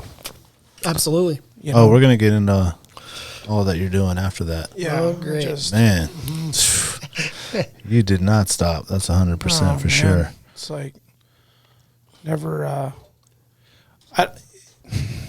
it's cool because it gives you perspective on any time you want to give up on something or you're like, I don't think I'm going to pursue that anymore. It's like, but man, these other dudes or gals, they like had some fucking serious challenges and they're making it happen. So you don't have any excuses. Yep. You know Ira? Get your shit Yeah, I was at rehab with Ira. You were? Oh, really? Okay. Yeah. Oh, is that right? Yeah, we were there at the same time. Do you do much hunting? I know you do the fishing big time. I don't, and mainly because of the fact that I used to when I was a kid. Yeah. And I enjoyed it. I just got to the point where I really liked the hunting part. But then you shoot something and it becomes work. Yeah. And I'm like, nah, I'm out. Yeah. That's fair. Work man. enough. That part I didn't find joy in that anymore. In that part. That's way fair, man. I mean, I'd rather, I'll go hike and, I mean, my folks had a ranch in Montana after they sold their air service, and I'd go work on the ranch in the summers. Yeah. And, in the falls, I'd go deer hunt. Yep. And it just became a contest to see how close I could get to the deer before they knew I was there. And a lot of times it was pretty close. Yeah. Yeah. And I could just never, bring myself to put anything down because I knew I had to dress it. I'm like, I don't want to do that. Well, he's trying to get that thing going over there. Yeah, I think right it would by be, your neighborhood it would be there. great. Yeah, I think you guys put in party hunt. Yeah. You two boys. We'll come do all the work. Just come hang out. That'd be awesome. I'm not afraid to shoot shit. So. Yeah. I still want to clean it. All that clean shit. And now I don't really have to haul it, so I guess that'd probably be better now. But. I mean, that is fair, dude, because it can be like the trip of a lifetime until you take something down, and then just the set of circumstances of getting it and recovering it, and then now you're dealing with maybe some heat spoil because you got heat, and then all of a sudden it's like, what the fuck, man? This turned not that fun all of a sudden. My dad, the first ever buck deer I shot, little forkhorn buck, we shot it was 5 miles up this draw, and then I was 14, and we drug it out by the horns. And I'm like, this is the dumbest fucking thing I've ever done in my life. Hot. I have a dirt bike back there, or a full. It was awful. Yeah. The next one I shot and we loaded up in the back of the pickup. I'm like, this is a little more my speed. That's what I'm talking about. Wench them up in the fucking shop when you get home. Yep. All right, a little trivia. A little Jack's trivia. Hit it. Shit. Huh? They've been working hard on this too. No, well, we had an old shitty trivia song. Jeopardy music. No, they'll get flagged. Yeah. Yeah. It's some copyright shit. Yeah. What a bunch of. This is sci-fi for Yeah. It's very. I feel it. Yeah. I'm watching The Expanse again. I don't know if you watched that one. Expanse. Hey, your sci-fi geekiness is kind of next level. You have no Well, idea. he goes all the way, man. Yeah, He's trying to be He a is the pro. most sci-fi. He's a pro geek. Yeah, He's a pro geek, guys. He does a He's a 300 pro foot- sci-fi. I don't do much in my life half-assed. All right, this should be an easy one, but we'll see. The Expanse. Oh man, that's What's another name for a snow machine in Alaska? Am I supposed to answer this? I think we all are. Yeah. you go Sled. first. I can give you a whole bunch. Skidoo, Okay. Sled. sled. Snow go. Oh, Brandon got it right. What? Snow go. Those are all correct too. Oh, yeah. Yeah, those are all correct too. But snow go was officially Snowmobile. Oh, Yeah. yeah, right. Man, one time my dad had this old XCR that he was selling, and then this nice gentleman from Bethel flew into town. Came, looked at it, gave him cash, didn't even write it. It only had like 1,800 miles on it. And in the village, snow machines get like 9,000 miles on them. So he was like, to him, that was brand new. And man, the whole time he's looking at it, he kept calling it Snow Go, Snow Go, Snow Go, Yep. Snow Go. And I was like, oh my God, that's got to be just like the most original snow machine name ever. And I'll never forget, that's why I knew it was Snow Go, dude. Because the OGs, they use them for rail transportation, call them Snow Go. How many miles per year does the average snow machiner ride? 400. Nationally? I was going to say 300. Like nationally or in Alaska? Jack's not here. Okay. How many miles per year does the average snow machiner ride? No follow-up questions. We said snow machiner. We didn't say snowmobiler. Snowgoer? 400, Paul says.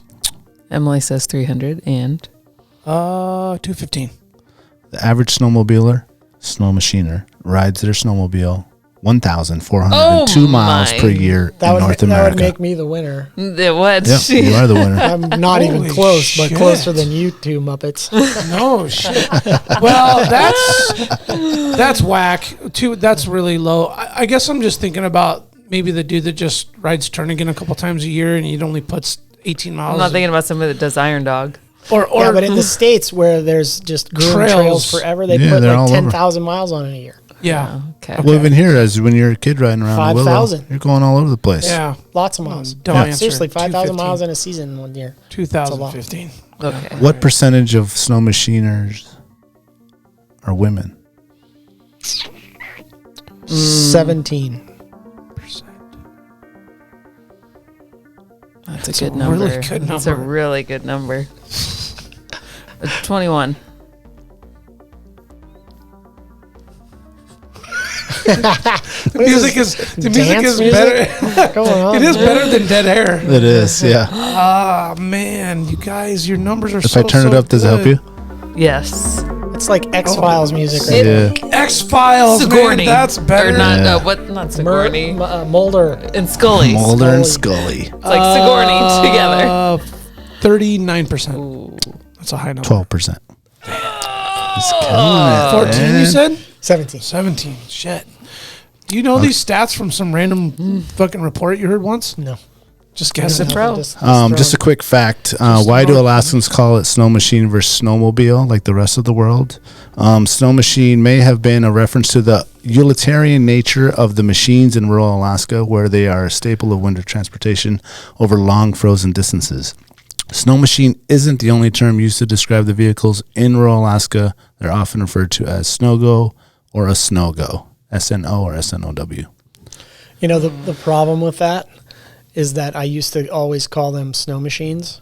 And as soon as you leave the state, people are like, what do you ride the thing that makes snow? Like, no. It's a snowmobile. Yeah. We call them snow machines.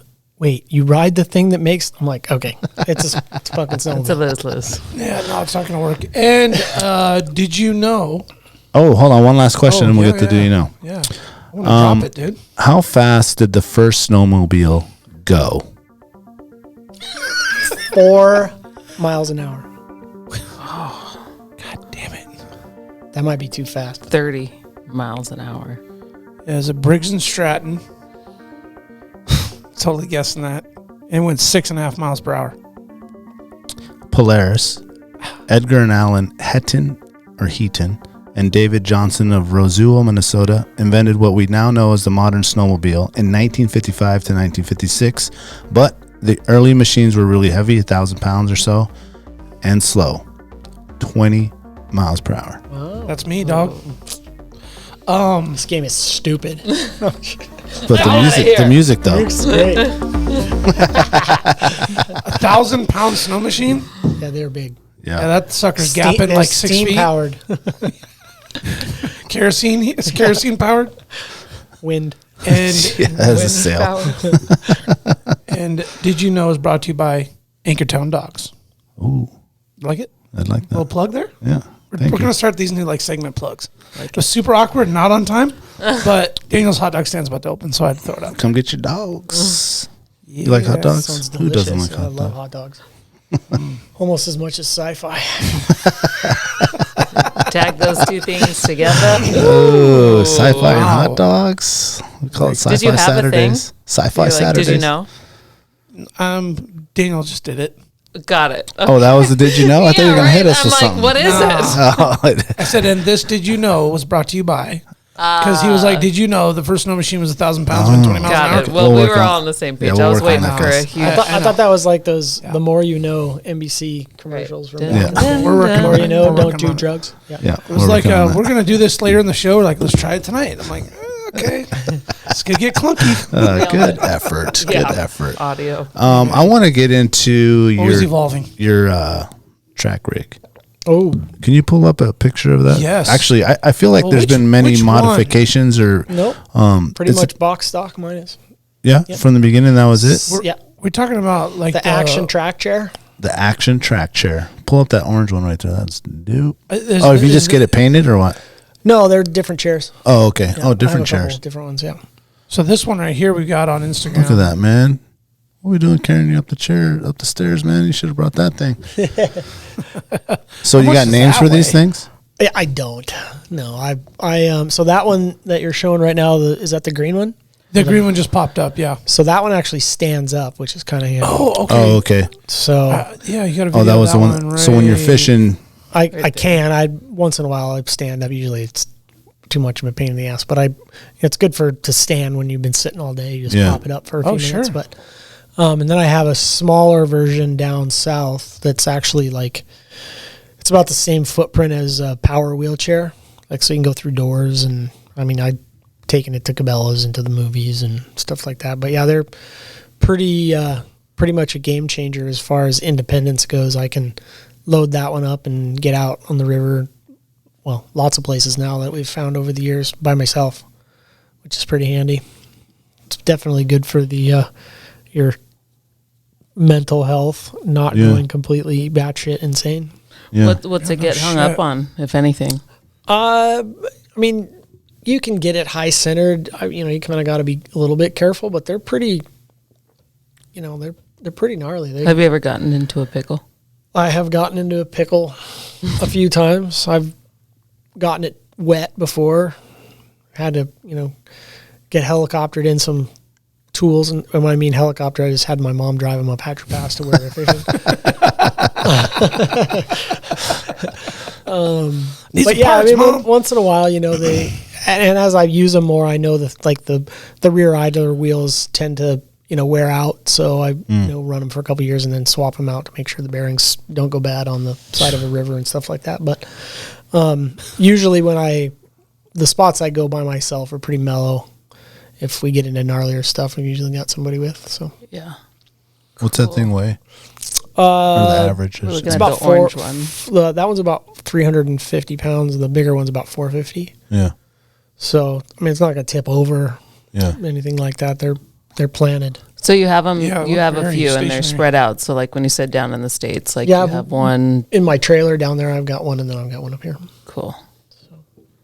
So who do you have like a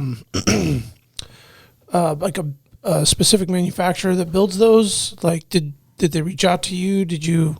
Yeah, Action Manufacturing. They're based out of Minnesota. Builds them.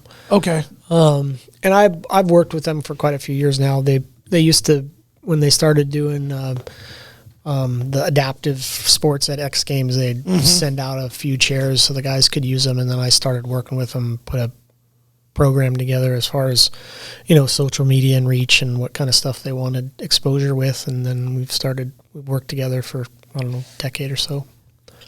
So Are they getting better and better? yeah, they've got different chairs with, suspension and different axles and all kinds of stuff. In fact, I was supposed to have a call with those guys. We're working on getting new chairs for this summer. But the meeting wouldn't let me join, and we haven't rescheduled yet. So, but yeah, there's definitely improvement. I mean, they right now they run like 2 diesel truck, like car batteries. Yeah, I was going to ask you about that. But they do have LiPo stuff. The problem with LiPo is that it's so What's that? lithium polymer batteries. Oh, okay. That's what electric cars run on. Gotcha, They gotcha. tend to catch on fire spontaneously occasionally. Oh, which is, Yeah. you've which been is through not- that, bro. yeah. Come on, man. which is not when you're strapped in that thing. Hit you the don't want it to ejection be. button in that Yeah. bitch. Yeah. So Has it got the turbo button though? that one does not. No, unfortunately. No NOS on that I bitch? think I have the turbo button still somewhere. I'm pretty sure. Oh my god. Throw it on Yeah. there, dude. What's the shadow top box. speed of that bad boy? They're like 4.5, 5 mile an hour.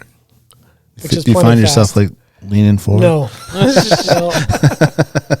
No, I You see a little ramp and you're just like, I don't need. I know where I'm going. I don't need to get there fast. all right, all right. Yeah. Develop some patience. You have. Yeah. That's great that they have those rigs for you guys. Does Ira have one of those? He does now. He does, He right got now? one from someone here not I too think long ago. he took it out like on his side by side and Yeah, shit. quite possibly. Pretty Yeah. sure I saw that he has I one. want to say he was talking about like he was in the process of getting something like that. Yeah. Do you got a side by side or something that you take out? I don't. I mean, it gets to the point where I'm like, how much shit do I need? Yeah. I was going to ask, just how many don't- sleds do you have? I don't like- have enough time to.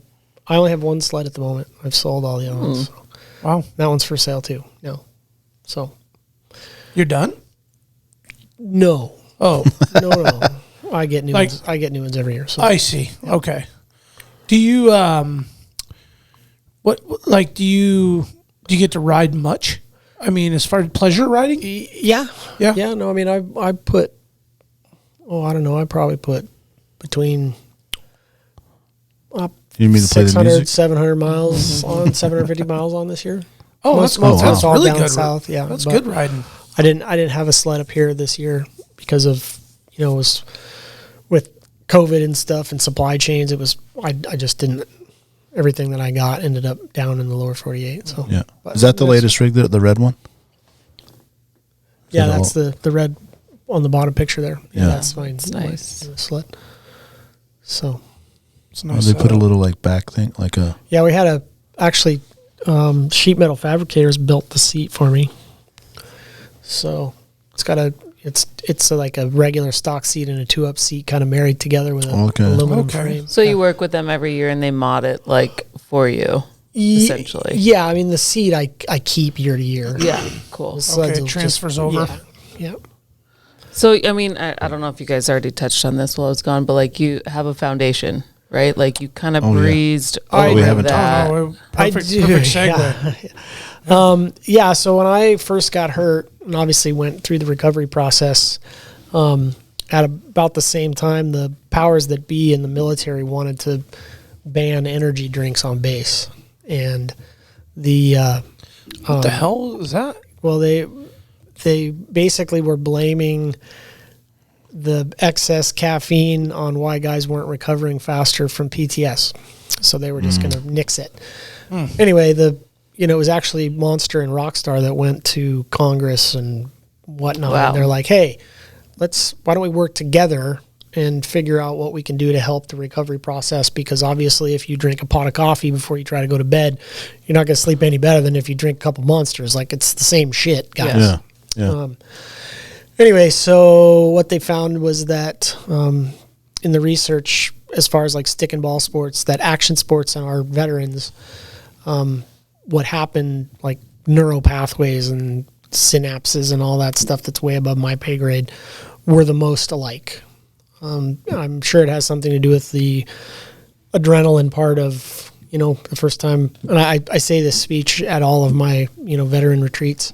The first time you got shot at in combat, you probably peed a little. And the first time I ever did a backflip on a sled, it was pretty gnarly. Mm-hmm. And the 200th time, you're probably it didn't really bug you, and you're just happy that, you walked away. Yeah. And same with backflip and sleds, like you did, okay, I just did 20, let's do 20 more. It was no big deal.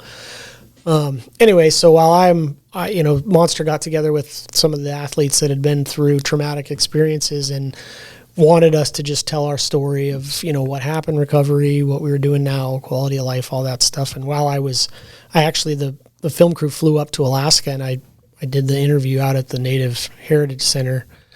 And while I was doing it, it just was like kind of dawned on me that I had this opportunity to, potentially relate on a level that the psychiatrist that's just writing scripts across the table might not be able to. Granted, we ended up in the situation in vastly different ways, but feelings aren't any different. The result isn't any different.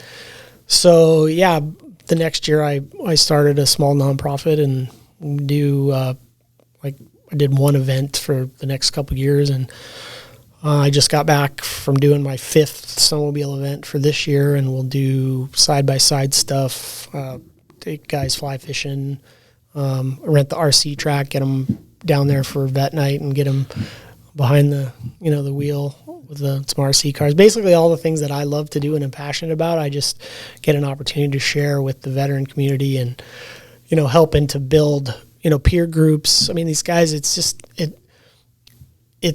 absolutely amazing that, these guys go and fight and die and get blown up for their country, and they come home and it's like, hey, peace, thanks for helping out. Yeah. It's wild. It's absolutely wild. And it's tragic.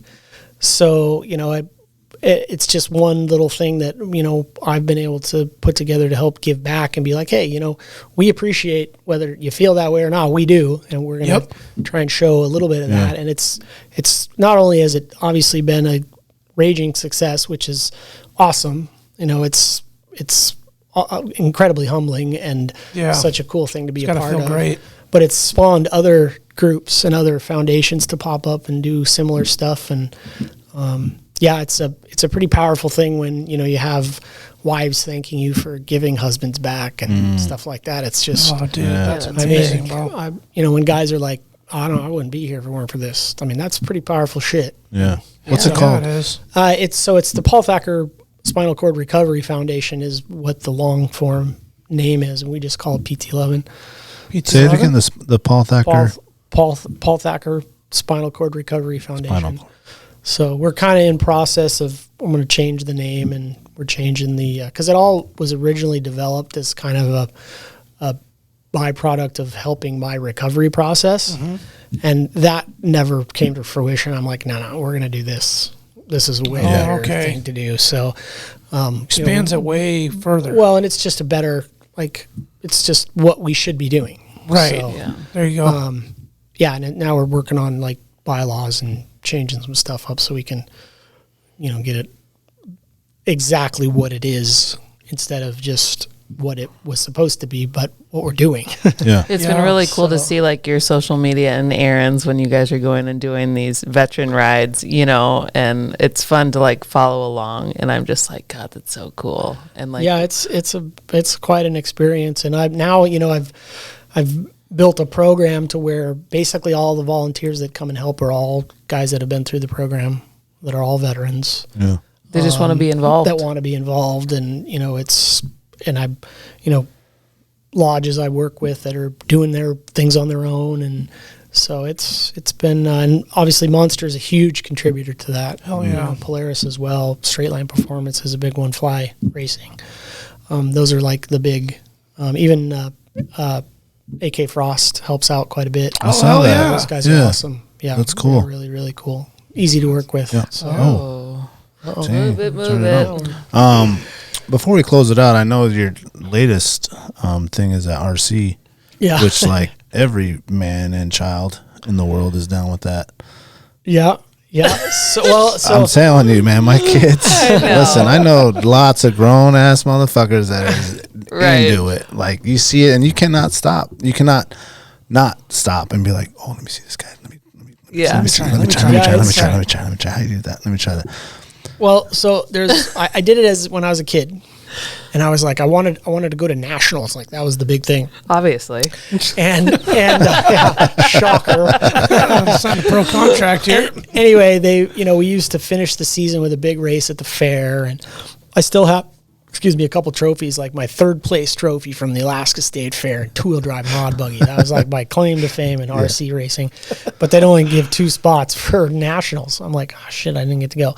Well, now as I'm older and I don't really need to be beating the shit out of fuck myself those kids, anymore.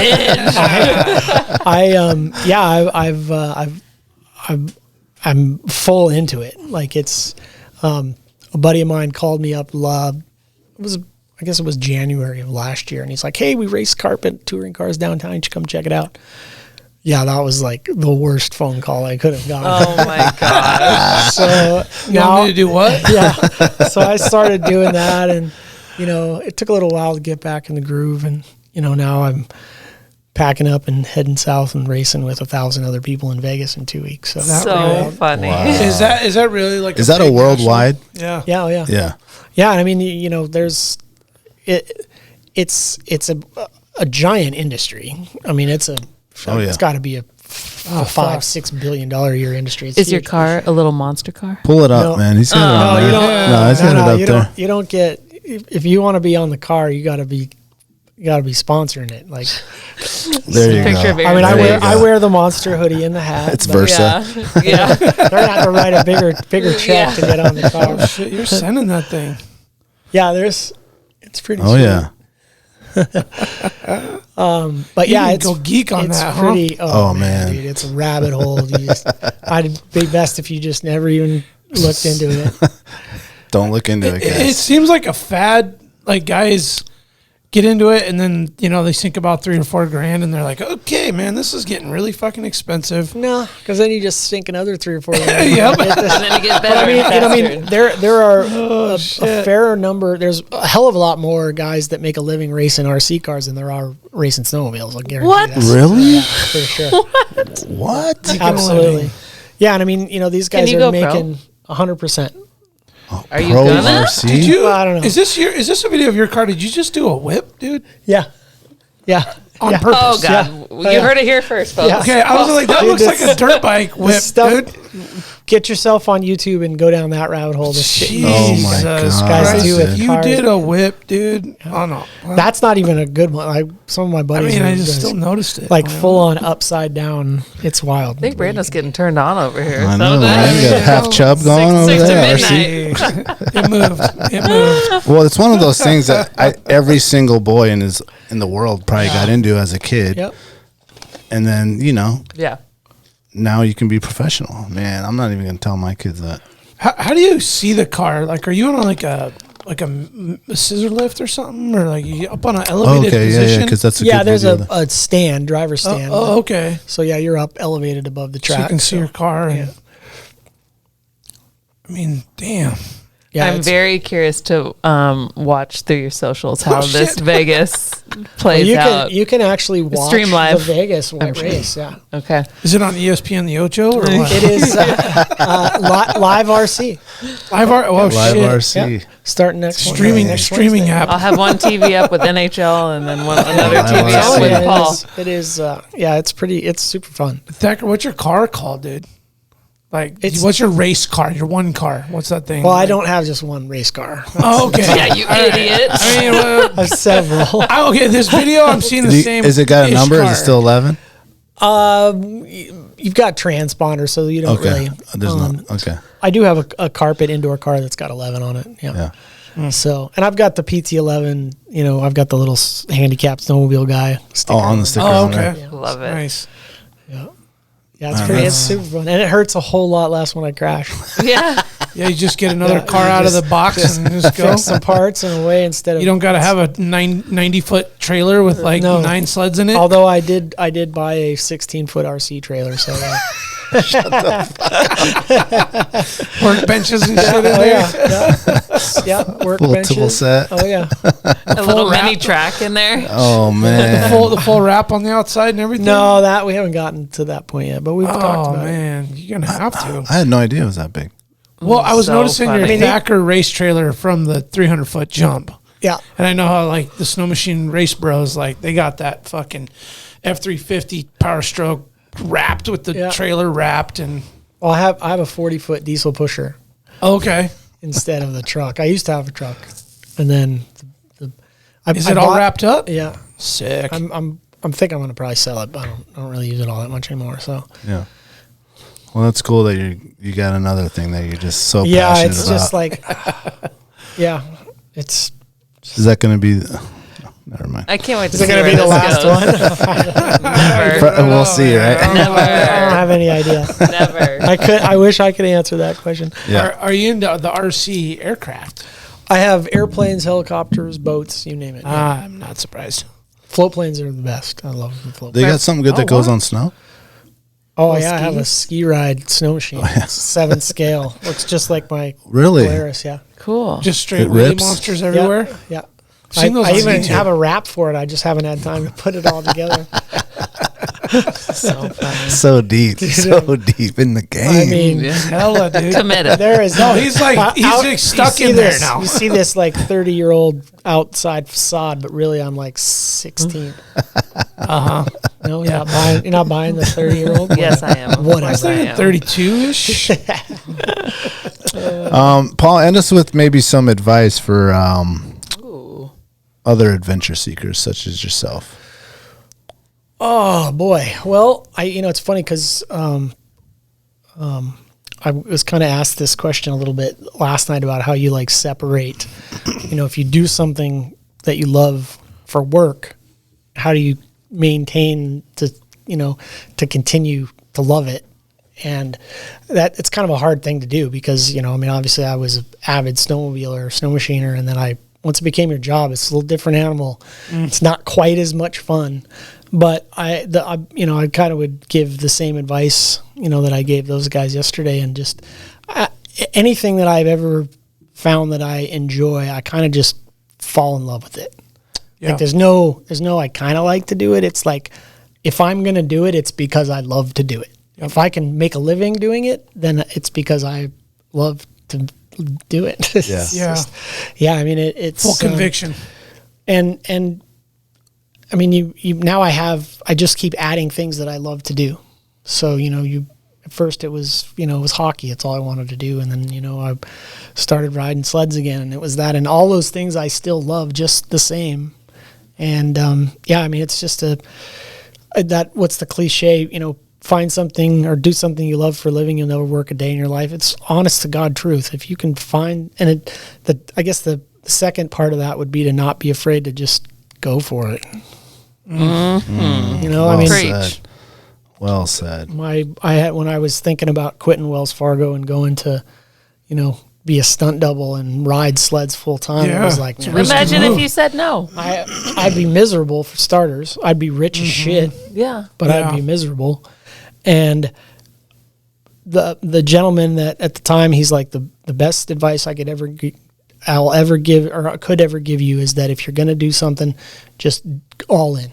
You can't like stick a toe in the deep end. You got to just go for it. Cannonball. Cannonball. Well, yeah, because I mean, you had a good thing going there at Wells Fargo, and that's a huge risk, right? Because you don't know what the future holds. And 100%. But what's really cool is that you decided at that point, like your story was going to change drastically from like a cliche American. Yeah. Because he career, chose white different. collar, Yeah. fucking. I took the chance. Yeah. You still balance a good checkbook? Or? I do all right. I don't make as I don't know as good as I used to, but I do all right. Y'all still write checks? Yeah. That's checks. Wait, you don't? What? Checks, man. Of course. I wasn't very good with the checkbook. Let me get a debit card. Yeah. Paul, thanks for coming in, man. We appreciate you taking Absolutely. the time to come out here and tell us about your story and all the things you got going on and the passion that still is like seeping out of you for all the things you love to do and for life and just showing that there's no excuse to not get after it. So thank you for coming in and thank you for sharing your time with us. Yeah, thanks for having me. Yeah, and I have no doubt that your passion and love will translate into being an amazing father. So congratulations to you on that one. Absolutely. Whole new passion. Yep. Yeah, I got to get all this fun stuff out of the way. That's about ready to end real quick. Oh, no, the fun's going to start. No, the fun I'm having now Yeah. is going to change. We're in for the biggest change, I would imagine. So Yeah. The fun just turns into a different kind of fun. Sure. I think it starts over. I'm absolutely looking forward to it. No, I mean, Aaron and I were talking about it today, as a matter of fact, how it's just, you're pretty apprehensive in the beginning, but now we're like, the train's left the station. So It's happening. Back. Shoot, motherfucker. It'll be one of the greatest things that happen in your life. 100% agree. I'm very much looking forward to it. So Yeah. Yep. Well, congrats to all your success. Thanks. Appreciate it. Everything you're doing for your foundation and being an inspiration, man. Thanks, guys. I Great really work, appreciate Paul. Yep. Great work. Thank you, Alaska. Thank you for listening. Thank you, Paul, Emily, Brandon, for coming out tonight. Appreciate you all. And as always, Stay wild. You'll remember my speaking to you of what I call your overcautiousness. Are you not overcautious when you assume that you cannot do what the enemy is constantly doing? The Alaska Wild Project podcast is brought to you by the following sponsors. Barney's Sports Chalet, supplying hunters with the best hand-selected gear since 1963. The exclusive home of frontier gear built for the rugged Alaskan terrain. Your one-stop shop for all your outdoor needs. Visit Barney's today at 906 West Northern Lights. Tailored Restoration 24-hour emergency home services, helping Alaskans restore their dreams since 1972. Services include fire, water, mold, post-emergency cleaning, repair, and remodeling. Give them a call in Anchorage, Eagle River, Matsu, or Fairbanks. Hit them up at tailoredrestorationalaska.com. Total Truck and Alaska Overlander, Alaska's premier supplier for custom automotive accessories and overlanding products, providing all-inclusive rental vehicles and trailers custom outfitted to explore the Alaskan backcountry with a unique and convenient traveling experience. TheTreehouseAK.com, located at 341 Boniface Parkway, Alaska's own and grown cannabis and CBD store. Ask the bud tender what the strain of the day is to get your 10% off. The Treehouse, where the culture lives. AKO Farms, located in Sitka, Alaska, built from the ground up with concentrates as their single motivation, with exclusive products such as their sugar wax, full spectrum diamond sauce carts, and more. Ask your local bud tender about AKO. Marijuana has intoxicating effects and may be habit-forming and addictive. Marijuana impairs concentration, coordination, and judgment. Do not operate a vehicle or machinery under the influence. There are health risks associated with consumption of marijuana. For the use of only by adults 21 and older. Keep out of the reach of children, and marijuana should not be used by women who are pregnant or breastfeeding. The Bait Shack, located on Ship Creek upstream of the bridge. Can't miss the bright red shack. They are the go-to fishing gear rental and guide service on Ship Creek. Tight lines and fish on. Come hook into the action with them. Hit them up at thebaitshackak.com. Snow Pro AK, your snow and ice management company specializing in business and residential properties. They know what it takes to keep your property presentable and safe. Give them a call for a free estimate at 280-7098 or visit lawnproak.com. Double Shovel Cider Company, located off of Arctic and 58th, handcrafted Alaskan-made colonial ciders. They also have a tap room downtown on the corner of 5th and E. Stop by today and taste an award-winning cider. The Alaska chapter of Backcountry Hunters and Anglers. BHA is the voice of our Alaskan public lands, waters, and wildlife. Their goal is to uphold our hunting and fishing legacy while keeping our public lands wild. Stand up today and join BHA at backcountryhunters.org. Claim to be at least his equal in prowess and act upon the claim? I say try. If we never try, we shall never succeed. This proposition is a simple truth, and it's too important to be lost sight of for a moment. If we cannot beat the enemy where he now is, we never can. It is all easy if our troops march as well as the enemy, and it is unmanly to say they cannot do it.